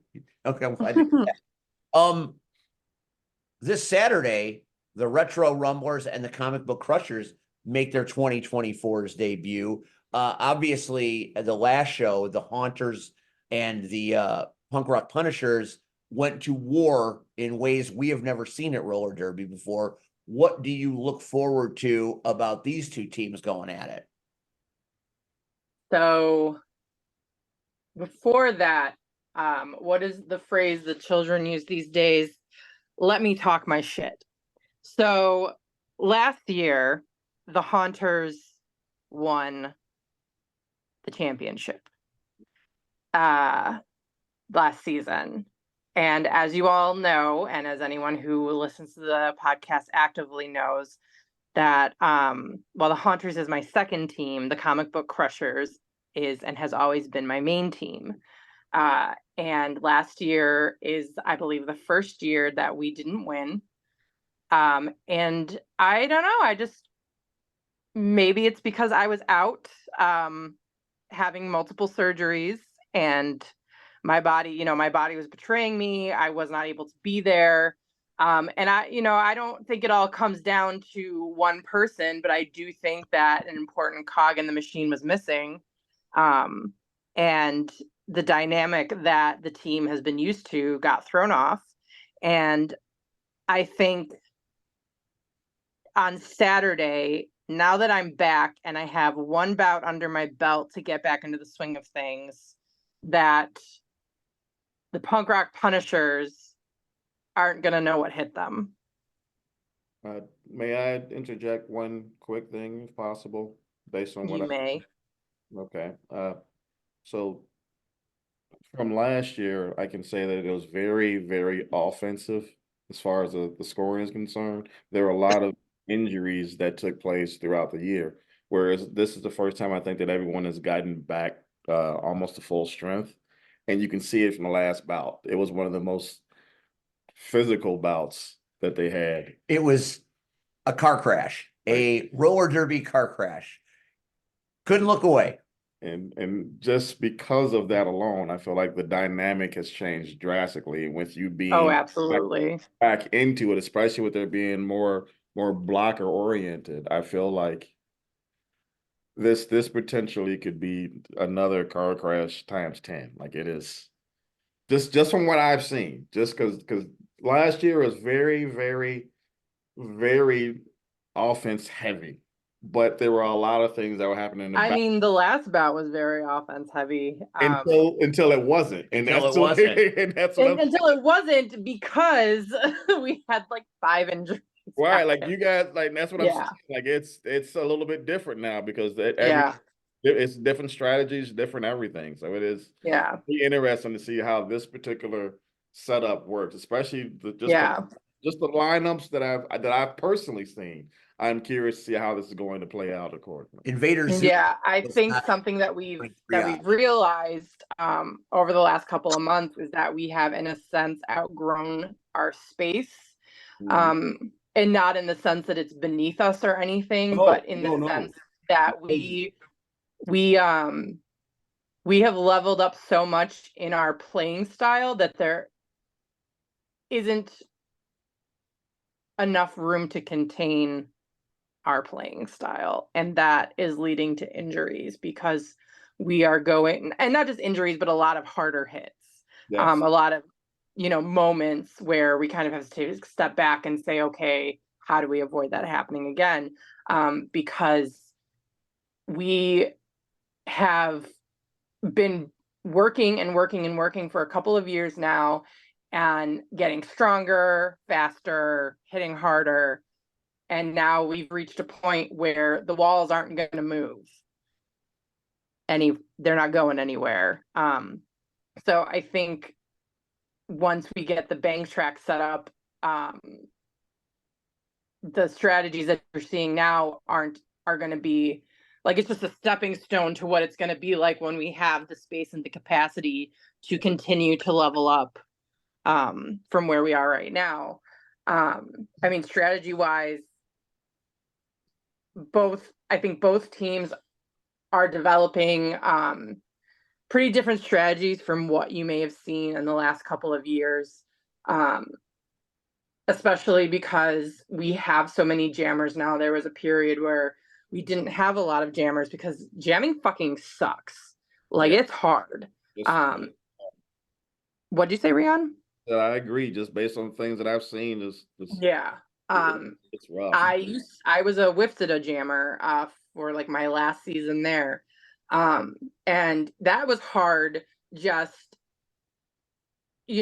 coming up to a wall and pushing through, but then throw in having to continuously skate and you don't have that wall to rest on while you're pushing through, and you just have to go and go and go and go and hope your cardio keeps up. It's pretty daunting. And now we have so many jammers with so many different styles. And so you kind of have to have a strategy for every jammer. You have to have it's almost like a playbook, like for football. Like you have to be like, this is what we're going to do with this person, and this is what we're going to do with this person. You know, It is very, that analogy in itself is literally trying to figure out if you need to have a running back or a halfback, or exactly. And how many of each do you need? Yeah, like it is very daunting. Like just if you haven't seen it, go see it. It's amazing stuff. Go see it. Yes. You and Like a Boss had a little bit of a encounter, shall we say, at the last show. Is there something in the air that might forsake a re-encounter, shall we say? We're on the same team this time, so Oh, geez. if she minds her P's and Q's, I'll mind mine. You just want me to get beat up? Yes, I do. I hope so. Better him than me. No, you're gonna get. You don't have to worry about. You don't have to worry about Beetlejuice this time. You got to worry about Lucille I Brawl. feel like the Bros will be there, and then I won't have to do anything but watch. But I feel like if that's the case, then yay me, and go in the stands and not have to worry about anything. So Never gonna happen. Or the Bros could show up. The specter there. The specter of Beetlejuice wanting to destroy you in some way is just always going to be And there. I'm telling you that Yeah, you better tie your shoes extra tight. Double knot them. They do not. You all do not, and I can say this from watching and being there, you don't skate on stairs. So as long as I'm on the stairs, I'll be fine. You can't go. We don't, but I will seen them tell you negotiate that stairs. because we have to come up from the dungeon, which Oh, is where agreed. we get ready. Yeah, Some of us can run up the stairs on our toes. Nowhere to hide. and that's fine. There's nowhere to run. I'm fine with dealing with the dungeon downstairs. Nowhere There's to a hide. whole nother set of stairs. Like I'll manage. We know. We climbed up those too in our skates. I'm telling you, the Bros. Leon, you're in our house. You're in our house. I feel like I'm gonna have to just stay out in the yard and not come out. Yes. If you're that worried, stay in the yard. I'm 100% fine. I'm fine with that. But there's a lot of people. I'm 100% okay with that. Okay, although I want to tell you all that for someone that does not actually play roller derby, who's just a ref, if any of you have you all seen Goat just come running across the track and then just jump up onto the stage and just keep going like nothing? Yeah. The Goat is amazing. There's a reason why we call him the Goat. He is the Swiss Army knife for the knockouts. He does everything. All of it. He is. It would be, you guys would not have the shows you have without him. That is very true. That is very true. I feel another important. He is the man behind the curtain for a lot of the technical aspects. And I feel like Marley's significant other has a lot to do with the success. I mean, he was rolling live on TikTok, and that made a huge difference. Yeah. And don't forget, Andy's out there too.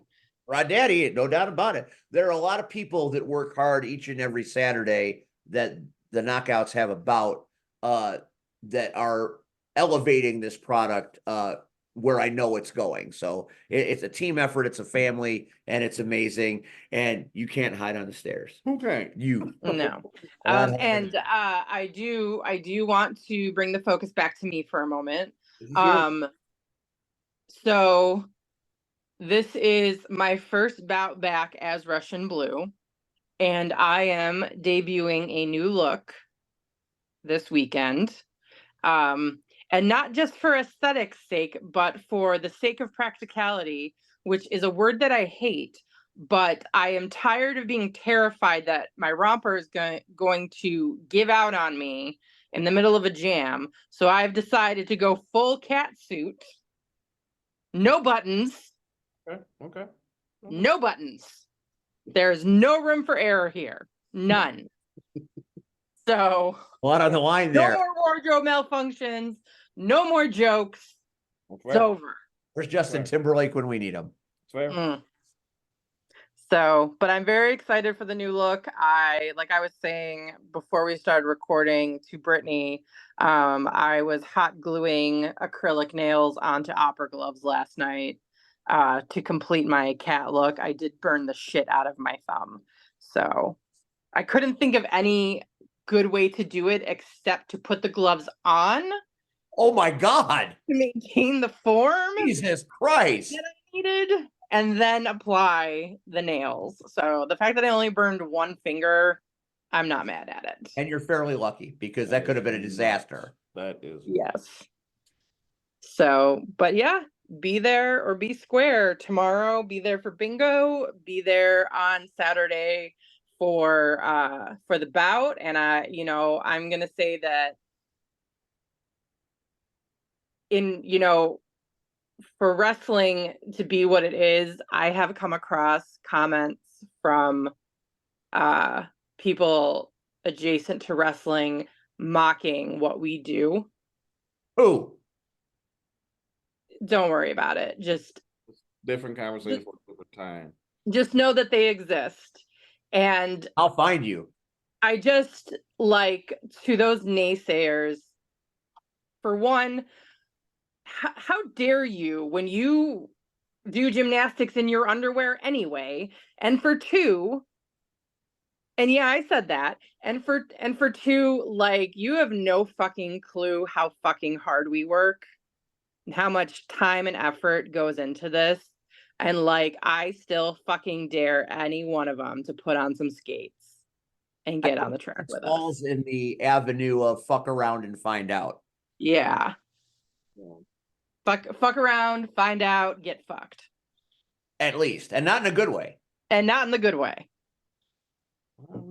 People talking shit.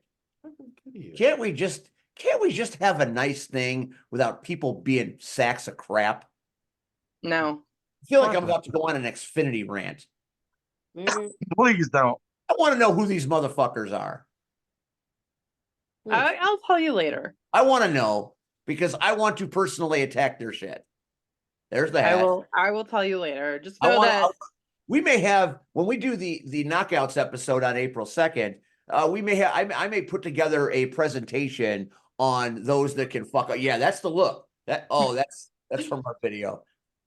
That was ill. Focus. Okay, so yeah, we're on the knockouts episode. We'll deal with all that shit because anybody that has talked shit about them have obviously never been to a show, never seen what goes on there, and don't understand a fucking thing about being athletic.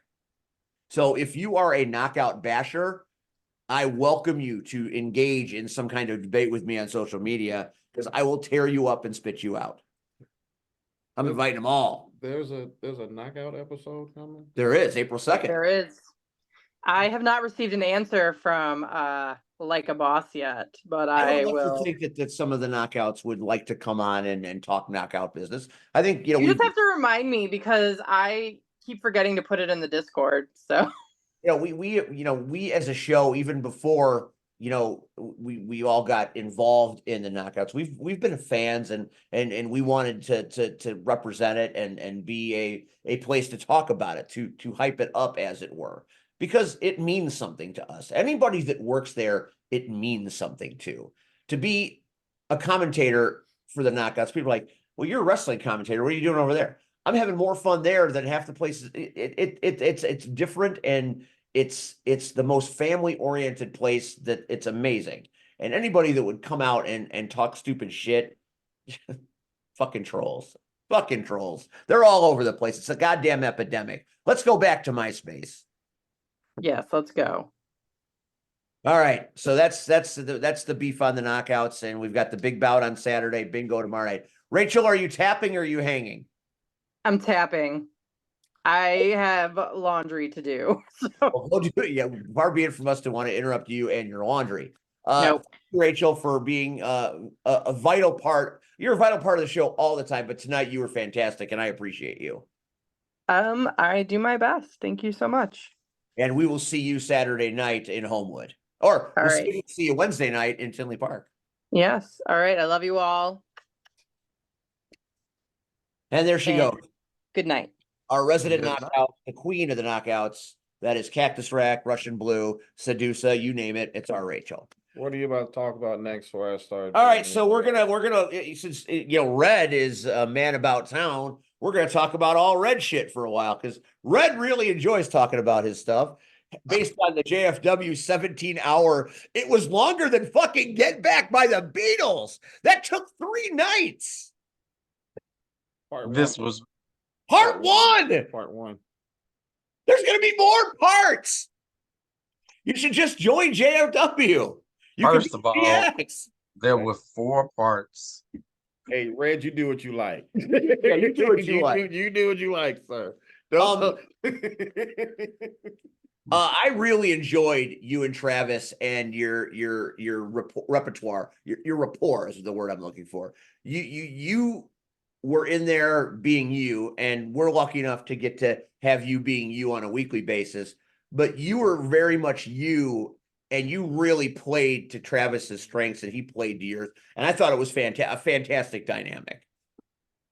Well, again, it was just me talking. I mean, again, I haven't even scratched the surface. And when you, in hindsight, you can kind of sit back and as soon as it was over the next day, I'm walking into work and I'm thinking, oh shit, I didn't cover my time in SSW. I didn't cover the time where I almost got chased out of Wisconsin.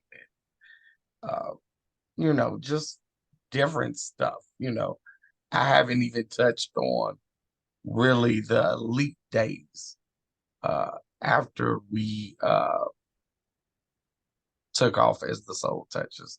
I haven't touched on really the Chakar, so I mean, there is so much still left, the beautiful part, and I don't care what the liaison says, You.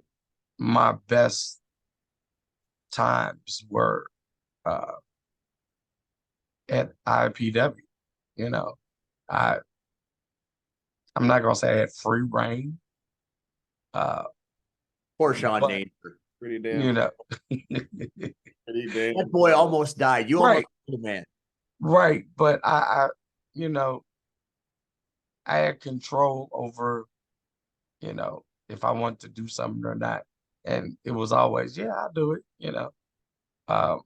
But the biggest thing is I've just always loved to entertain. And I mean, that's it, dude. I mean, and for me, I can't speak for nobody else. For me, that's why that's where the missing the sabbatical part comes in. Because I've just always told you I wasn't going to do it, so I'm not going to do it. But you got to stop saying that word. Well, you're again. boots up every other week. So again, no, What you like? You do what you like. no. So again, this past Saturday, John Bullet Productions did a show for 700 Special Olympians. And anybody that knows me in real life, I am a Special Olympics coach. I've done it for 23 years. I love it. And a lot of those athletes are my former students. So for me to walk in at one point and I got mobbed, like attacked, mobbed, because they just saw me. They were happy to see me. I even had one student literally pick me up, spin me around, and I'm like, and nobody's gonna say anything. What was your student? The fridge? How the hell that? No. Actually, he's probably 5'7". And he picked your ass up. Picked me Nice. straight up off the ground. That's And one of my favorite looks for you too. That outfit right there. That's classic C Red. So I mean, and this Saturday is not about me. It's about Mr. Bill. Um, you guys have seen the interview with Travis and Terry Hunter and Terry Hunter. I'm thinking house music now. Terry Allen and Hunter Payne. Like, dude, the guy meant so much to us, and it's the least we can do, you know. And I think, Brittany, you know, she to me, she kind of hit that niche, you know, ring announcers. And I had this conversation Saturday with some guys, ring announcers and everybody that isn't up front in the ring doesn't get enough credit. There are so many people from the sound, uh, the people that, take the tickets, whatever. So many people put a show together to make it work. But a lot of people forget about all of those people. And it's only the performers and athletes inside the ring. And that can be so far from the truth. It takes a whole crew to pull it off. So Saturday, we just get to say our way of saying thank you to Mr. Bill and help his family out, and show how much he meant to us. Because there'll never be another Mr. Bill. So they've done a nice job booking this show. You've got all of the really, really famous or infamous people from the past, the Mansons and all those people. And then they've got some of the young talent, like the Iniestras and the Rafael Quinteros and Lily La Piscadita. They have a lot of the young guns coming up from CSW. A lot of the high voltage people are doing the pre-show episode of High Voltage. Turtle is going to be involved. So you've got the entire span of history. Marche Rocket's going to be there. It's Creed, Rocket, and Sean Mulligan for the SCW Heavyweight Championship. There's the women's match that features women now and then. Koa taking on Acid Jazz. There are just so many matches with so many athletes from different eras. It really is a generational show. So if you watched wrestling in Chicago 20 years ago, you're going to mark out to these Windy City guys that are coming back. If you go to SCW every Saturday in Chambance, all your people are going to be there. If you go to CSW or NWA, you're going to see a lot of those guys. So that to me is why this show is special. And I've had the opportunity to work for all three companies. I still work for CSW. So the fact that every one of those companies is, represented well, is what makes this show so special. And I can't wait to hear about it when we do this next week. I know you'll be busy, but I will say I will be disappointed because your twisted dream comes true. Because what happens in that 70-man battle royal, if there's Marche Rocket, Acid Jazz, and Miles Mercer, and myself. So it certainly, it would certainly have been a great opportunity to be a part of that night, but not meant to be this time around, which is fine. But again, it's going to be a great show. If you're in Kankakee, or even if you're not in Kankakee, check it out. It's 70-man Windy City Classic Battle Royal. That in itself is historic. 70 men, 70, Jesus Christ. Yeah, a lot of men. And the best part is the after party is right downstairs. So come on out, watch a great show, and then you don't have to drive anywhere for the after party. who better to ring announce that show than a man that might be, starting to achieve a level like Mr. Bill did and Mr. Riccolo. I mean, Yeah. the master of ceremony. You couldn't get a better ring announcer if you wanted to. First of all, both of their hair. Are we not talking about hair? I mean, Mullet hair. I have none. And Mr. Bill's hair was perfect. And Mr. Riccolo, not a strand out of damn place. Looks like Kenny Rogers in his prime. So just saying, you make me Look jealous. at that hair. Look at that hair. It's as if it was made by God himself. I swear, I wish I had some hair. That's Jesus' hair right there. I do. Gonna be yeah. Look at that. Yeah, Mr. Riccolo, go get him, kid. He might be Jesus. He might be Jesus. He's certainly the Messiah. I have come to find that out many, many times in many, many places. But that's neither here nor there. So gonna be great happenings. Red, I'm so happy that you got that interview and you got the Special Olympics.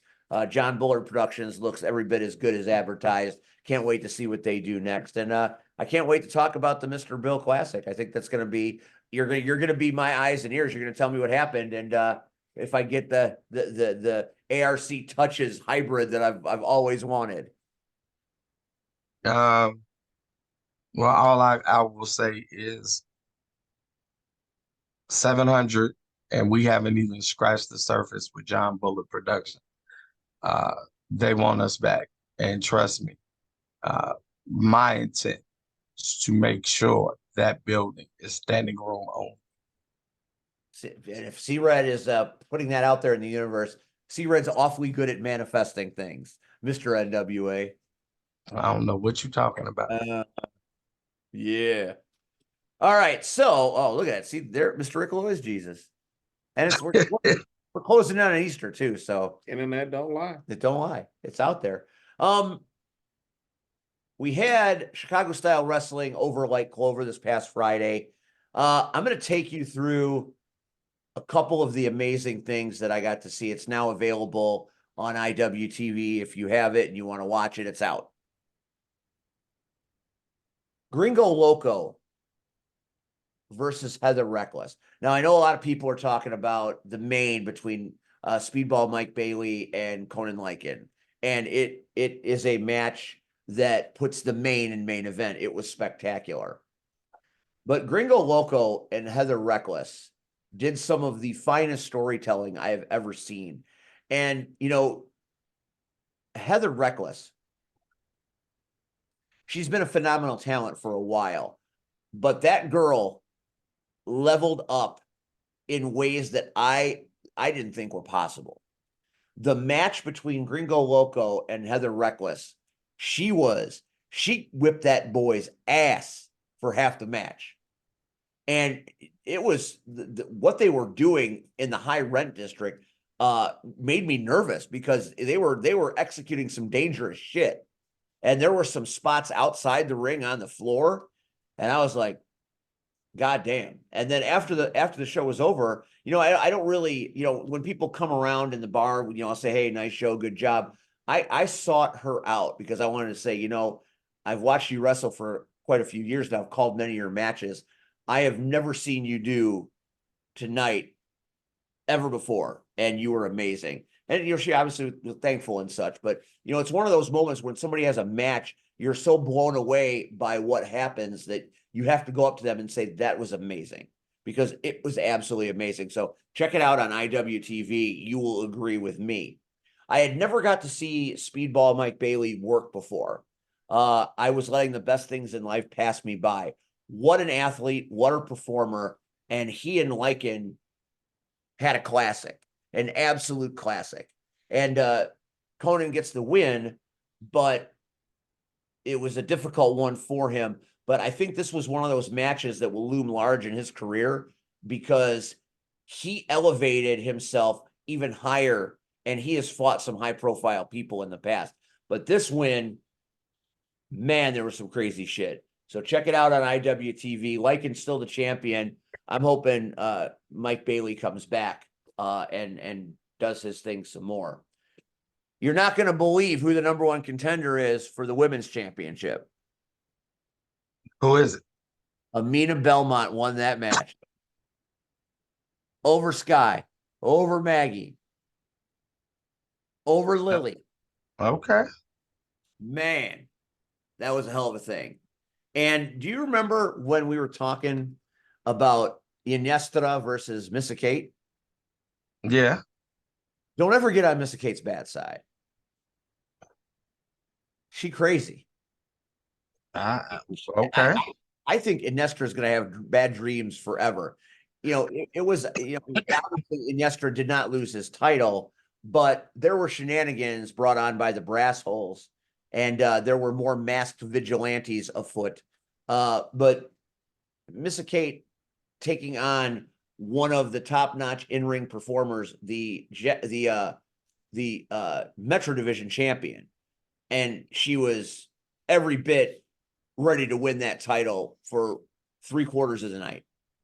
So what a show. Might have been one of my favorite CSW shows so far. Everybody came to play. Mateo Valentine broke Sierra's nose, interfering in their match against Laney Luck and GPA. The champions retained their titles, but boy, Sierra was a crimson mask. Ugh. And Joey Avalon was mad. Should have been. Mad. As he should have been. So this month, Gringo Loco returns, Sky Blue returns. It's called Once Upon a Time in Chicago, coming up in April. Richard Holiday is one of the featured performers. There are some other ones that are being announced. So gonna be a hell of a time. Don't miss it. Also, we had Frontline on Saturday. It was my 9 hours of driving.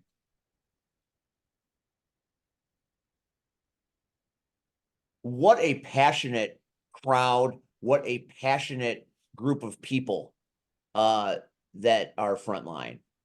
You get in those shows sometimes where the crowd and the workers kind of come together as one thing. That's kind of what happened. And you got to see Paragon be Paragon. We got the debut of what might be one of the most shocking and despised tag teams that I have seen in recent times, called the Windy City Devils. So Rockin' Rivera comes out, who, he's a scumbag, right? Rivera's a piece of dung, right? We don't like him. I do. You shouldn't. But I do. You shouldn't. He's not your nephew. He's not your cousin.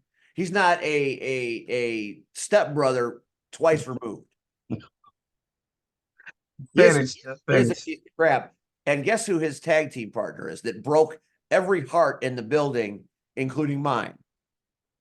Who? Motherfucking Ewok.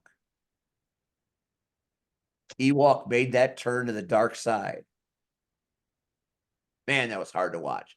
Hard to do commentary when someone you love so much is doing so many shady things. The Beatmaster went dark. He literally calls himself a goon, and somehow you are shocked. Right. But I love that goon. And I've seen that goon in heroic scenarios. This is the first time I've seen him and teaming up with Rockin' Rivera. That makes him a goonie. How do you feel? You know what? You have fun explaining what a goonie is. Just gotta be around in the 80s to know what a goonie is. Have fun with that. I'll That's an Ewok, not a goonie. That's Ewok on the dark side. That picture actually was taken Saturday night in Marshfield, Wisconsin. That's Ewok when he came to the ring. That's what Ewok looks No like. shit, man. He had a red saber and everything. I'm gonna ask him. You could ask him. Ask him. He'll tell you. If he don't show me a photo of him with a lightsaber and cloak, if he don't show me, That's actually an artist's rendering of what happened. Oh, it's AI? Yeah. Oh, okay. All right. So, okay. All right. Just making sure we're on the same page. We're doing what we do. The internet, they don't lie. It don't lie ever. Don't Never. lie. It's 100% truthful all the time. Kid Lad and the big guy. Have you heard about that? No. There's a picture out there that Shaq Jordan drew of Kid Lad and the big guy that I think should be put on t-shirts, cups, posters, 8x10s. I think this might be one of the greatest things I've seen in wrestling in 10 years. They were thrown together at the last show when it was a crazy mix of tag teams. And the sound equipment was down. So they came out and Josh Price comes out singing Kid Lad and the Big Guy. And that shit blew up. People were singing it. People were singing it Saturday. Kid Lad and the Big Guy. America's tag team. It's the craziest thing. And all Kid Lad is looking for Josh Price to do is be his best friend. And Josh is hesitant. But what just the response of the fans when these two come out, it's remarkable. Another match that has implications for Honor Bound, which is coming up in April. Coda Jacobs, trained by Ken Anderson, is getting a chance to fight Ken Anderson. And I had a chance to interview him on In Focus, and he said some fairly disparaging things about his time in Ken Anderson's care. And he had a warm-up match against the Thundercat, Adonis Allen. And you never look past an opponent. And Adonis is winless at Frontline. He's not winless anymore. The upset of the night, the Thundercat beats Coda Jacobs, who Coda's thinking about his matchup against Ken on April 20th. He was not thinking about the Thundercat, and he should have been, because that was the victory. So that was something that was shocking. Shaq Jordan versus Michael Wayne. That's the second month in a row Shaq Jordan has to wrestle twice his size. And now, I don't know if you saw the pictures, but Shaq Jordan has gone country just like Beyonce. I did. Kind of looks like he should go on Yellowstone. Maybe he could straighten Beth out. Yeah, I'm not sure if Pax into this, but hopefully we could time this. I don't get that reference. I don't watch Give Yellowstone. me- I give think me a Pax minute. was possessed by Ewok. Look at that. That's disturbing as shit. Hopefully this works out. Let's see We're what waiting to see if it works. Frontline is on a roll right now. It is something special going on up in Wisconsin. And there it is. I feel like he's crazy in love with that belt. That's the new Frontline Pro It's a belt. nice belt. It's beautiful. And the Battle Pro Championship is beautiful too, which is currently held by Paragon. And, you know, Corey McHenry, That's fair. is that fair. is that in Montana on the Yellowstone Ranch, maybe? I don't think it matters. Probably doesn't matter. If you could, I would have somehow gone. put I would have Shaq- gone with a Kevin Costner picture. If you could somehow put Shaq's face in the sky somewhere over there, that would be great. That would be great. Put Shaq on horseback. That's what you need. You need to put him next to John Dutton. Fair enough. Fair enough. Yeah, things are really popping right now. Good for Frontline Pro as we head into the biggest show of the year, Honor Bound, featuring EC3 and Ken Anderson. It is really going to be a spectacle, and it's not quite as far this particular month. It's a 2-hour drive as opposed to a 4.5 hour drive. Sorry, what? Yeah, we'll talk more about Honor Bound as we get a little closer to it. But boy, what a night! What a spectacle! I got to do commentary with a man they call the Thrill, a 2-time Emmy Award-winning commentator, a 2-time Hall of Famer. He works on the sidelines for the Green Bay Packers. Every time he talked, he gave me his resume, and his resume is amazing to listen to. And he is one of the most polished commentators I've ever worked with. Red, you would love him. He is just a fountain like you are. He is a fountain of witticisms. And we had a great time. I hope he comes back and works with us again. And there's the picture for Honor Bound. It's going to be a great show. It's going to be a hell of a show coming up April 20th at the Salvation Army. And when is that? April 20th. I'm on Jamie duty, so if you want to take a ride, I know Ben would love to see you. Might even let you sit down at the table with me. I'll take you. There it is. There it is. Yellowstone season 6. Black Jesus You arrives. send that to me. You sent That's that. Kevin Costner on the Yellowstone Send Ranch, that to me. and that's Black Jesus in the You back. send that to me. That is amazing. You send that to me. Shaq Jordan needs to see Shaq Jordan doesn't He watch needs- the show, but he needs to No, see he that. needs to see that. He needs to see that. Done. Got it. Thank you. Thank you. Well done, Pat. Oh, Pax is on fire tonight. Our last order of business before we wrap this package, we got a little thing on Sunday called IPW. What? No, go ahead. You didn't think we was going to talk about it? Just because I'm not on the show doesn't mean we can't talk about it. Damn. You're the informational liaison some information our way. That whole Dalton D'Angelo Steele thing's about to explode, huh?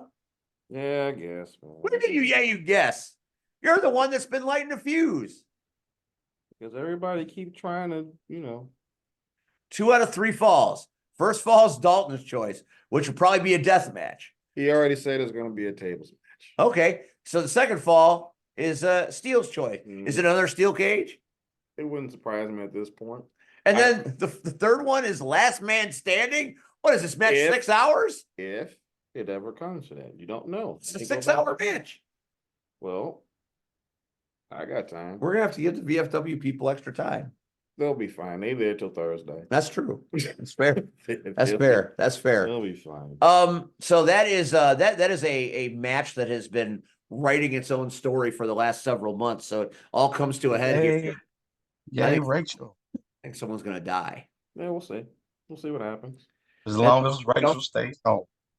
Got the IPW Alternative Championship. Mhm. Miles Silky Mercer taking on Rob Stardom. Ooh. Returning Rob Stardom from Canada. Right, the returning Rob Stardom from Canada. Good job, Pax. I'm already on it. I'm just gonna go to the next one and go from there. Right now, Miles, to me, one of the most accomplished athletes working in wrestling right now. It's a damn shame he is still a best kept secret because he's great. I'm just gonna. Oh, we're gonna go to this asshat. Old School Cool. Who came up with that dumpster fire of a nickname? That's been his name, but no one pays attention to No it. one, This 'cause is it's the dumb. first time- It's the first time that he's actually presented it. It was his request. Old School Cool? Yeah. There ain't nothing old school about him, and he sure as hell ain't cool. Well, fair enough. I just know that he asked for time to address the state of IPW, so that is what I'm going to do because I am very good at being neutral, Steve. So that's what I'm I am going not to very do. good about being neutral. No, you are not, and that's why you got punched in the face. I did get punched in the face. Yes, you did. Yes, you did. Thank you. Pin. Normally, I would say thank you for burying the champ, but at the same time, you are a champion yourself because you are indeed the LIM champion. So you have every right to. Are sit you at coming that off time. sabbatical too, Pax? It's sounding like you coming off sabbatical. Sounds like maybe you're going to be fighting again, Pax. What's up with that? No comment. No, I'm kidding. Oh no, I No. got plenty of time to say this. Don't worry about it. I'll comment for you because the last time I talked to you, you was on the internet saying a lot of stuff, and Ooh, Pax talking some shit. and you are the man of the people because you quoting Hulk Hogan lyrics and getting things in order. Fight for the right of every man. And he counts as Damn right. he counts very much as a man. So if you feel an itch, I'm just saying it can happen. You let me know. Oh, he'll do it too. I'll gladly get that such. There's always a catch, but he'll do it. You'll find yourself in Richmond Park at the business end of a ass whooping. I'm not saying that it would or wouldn't, but I'm just saying that it can happen. I can make it go down. if I've seen necessary. it. I've seen it. I've seen it up close. Interesting. Very, very interesting. You'll want to get shot by Arizona, I promise you. Nope. No comment on anything. That's fine. Nope. There's a women's match that's happening at See if he pays IPW attention. that See I if he- couldn't be more excited about. See if he pays attention to it, if he goes into it or not. If not, that's fine That's too. okay. I'm gonna I wait. I'm gonna wait to see. There it is. there it is. We've got the Queen of Mean, Mhm. Renee Van Peebles, taking on the Queen of Shy Style, Mhm. Lily La Pescadita Ruiz, who I am very familiar with from Chicago Style Wrestling and NWA. The fact that Lily is coming down to IPW is amazing to me because she is one of the brightest young female talents that I have worked with in years. She is going to come out there and she is going to dazzle that crowd. And the Queen of Mean better watch her step because the Queen of Shy Style's tough.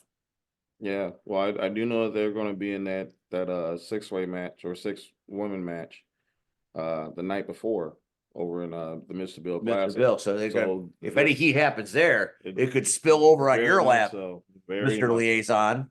I'll be fine. What's the worst thing that can happen to me at this point? They Somebody fire me. dies. Like it's. I mean, That's there's worse. vets there. They'll figure it out. There's You- EMTs. Probably. They'll figure it out. It'll be fine. By all means, what else you got, sir? What else you got, Mr. Liaison? I mean, I only have one other match left. Hopefully, Let's do it. I know Turtle's involved in it, right? Oh, I'm sorry. That's 2 matches. You right. Let's see. Okay, there's Turtles match, and You know, it's funny. I fought both of those dudes Did at you one now? point or another. How'd that go for you, sir? Well, sometimes I won, sometimes I lost. Most of the time I lost. That's fair. You see that it says the Battle of the Shuffle? Yeah, why? Why? I tried to Why? win that shuffle. I thought I did for a while. I don't even know what that means. So if Turtle wins, does he get? Is it the Turtle shuffle? I don't know what that means. I honestly have no clue what that means. Even when I saw it, I was like, "What?" I All right. hope the shuffle dies. Is it a match? Is it a dance off? Are they like shuffling to the back? Is it like card shuffle? Like Are we I don't gonna? We're gonna have to understand get what- Denny Terrio from Solid Gold out here to judge this. If that's the case, I feel like the 2 people that got that reference Only are 2. right here. only 2 people got it. It's That's because it was only for you. okay. That's fair. That is fair. Yeah, Brittany even Solid, got that one. solid go. See? And what do we got? We got that. We've got the narcissist. Yeah. We don't know who he's fighting. Yeah, he's in a scramble. How many people are in the scramble? Is there 4? Five. Is there There's 5 people total. 4. 4 people not yet to be announced? Yes, they will be announced. And I'm one of them. No, I'm not. See that type of. You're an insurance issue. You stay your ass gone. You stay your ass gone. The battle royal stuff, great. I know. Somebody got to put their foot down, man. If you don't give a fuck about the battle royal, that's fine. Somebody got to put their foot down. Somebody got to say no. He's been lacing his boots up every fucking weekend. The boots come up again. The boots The haven't boots, been he's on. wearing the boots now more than he did before the goddamn sabbatical. Why do we even have the retirement thing in December? Hey, you do what you like, but I'm telling you, somebody got to put their foot down. Somebody had to be like, no, Red, No, I can honestly admit that I did have some health issues. Those issues are now under control. Which I am 100% that is wonderful. I'm working closely with my doctor just to, again, I'm not one of these cats that, I'm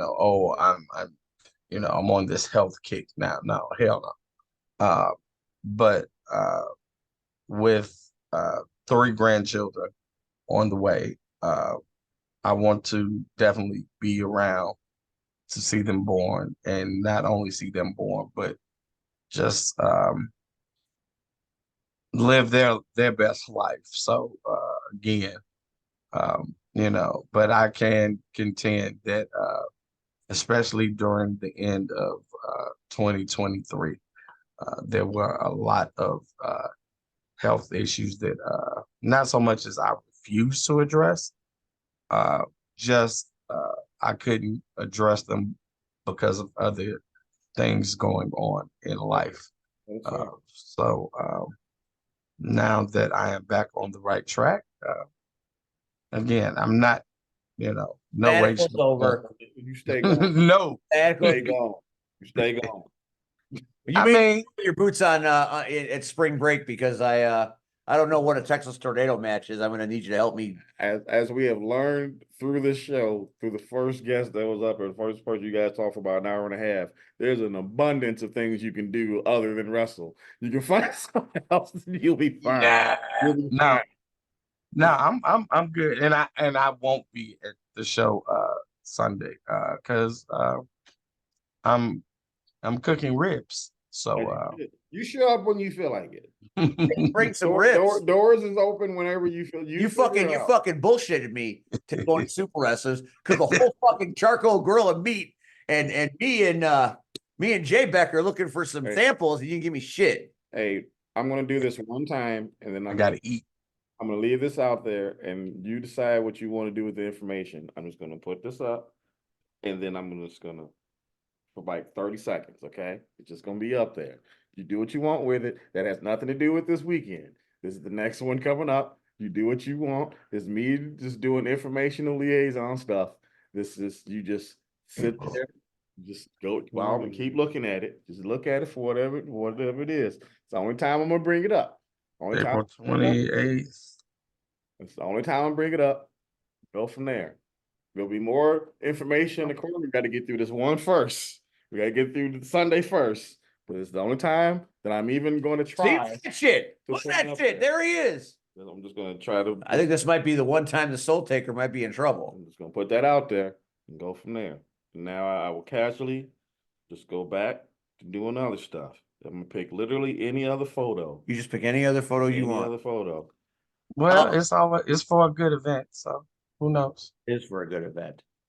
You gotta You know, Oh, there she is. Brittany's back. All right. So we're gonna wrap this package. Next week on this show, I mean, I don't know if we need to do it now because of what just happened last week, but you know, we might as well. It's been a while since we've seen him. Red's new BFF, Travis T, is our guest next week. So we'll just let Travis and Red, we'll just sit here in the background and Travis T and Red can have another 4 hours where they can talk. that's fine with me. That's next week. Why are you laughing at Vic? So there was a post that was put out because they Oh, didn't about the think that- comment? Okay. Yeah. So if Vic for whatever reason makes it this, or if you make it this far, if you're watching it, Vic never watches this. Vic Vic didn't want to be on this show. Hey, and I'm telling you, if it ever comes up, just know that we appreciate you and your hairline.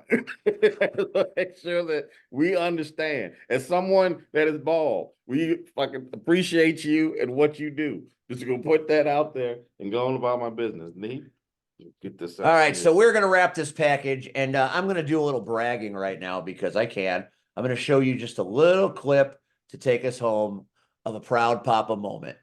So let me get it up here. Starting line for your home plus more what?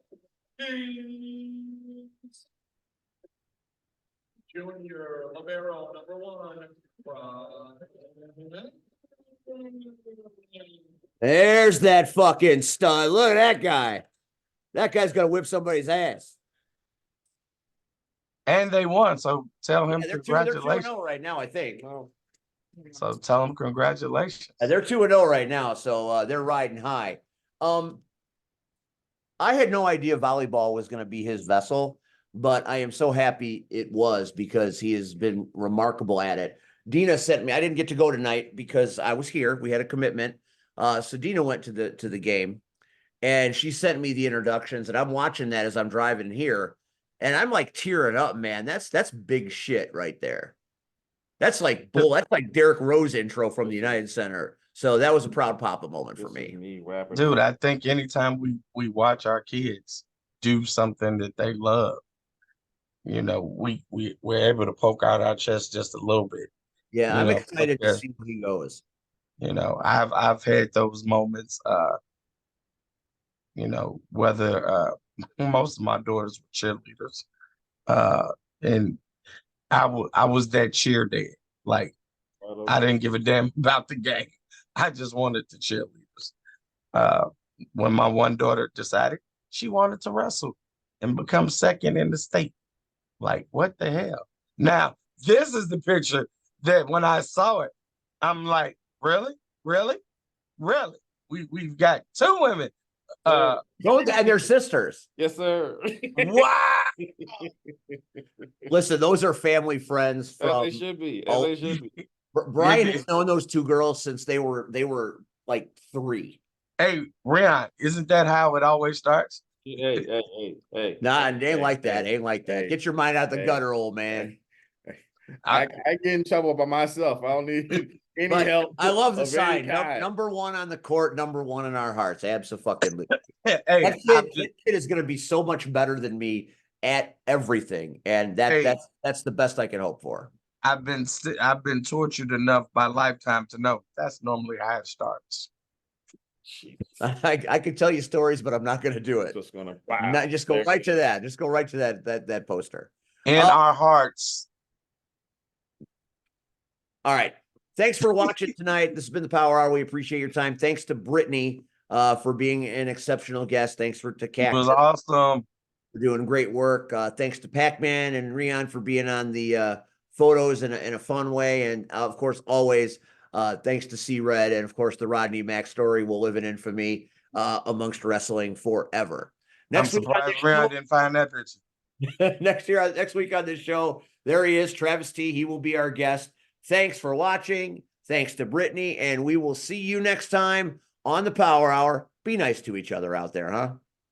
Unless you're talking shit about the knockouts, then we'll get you.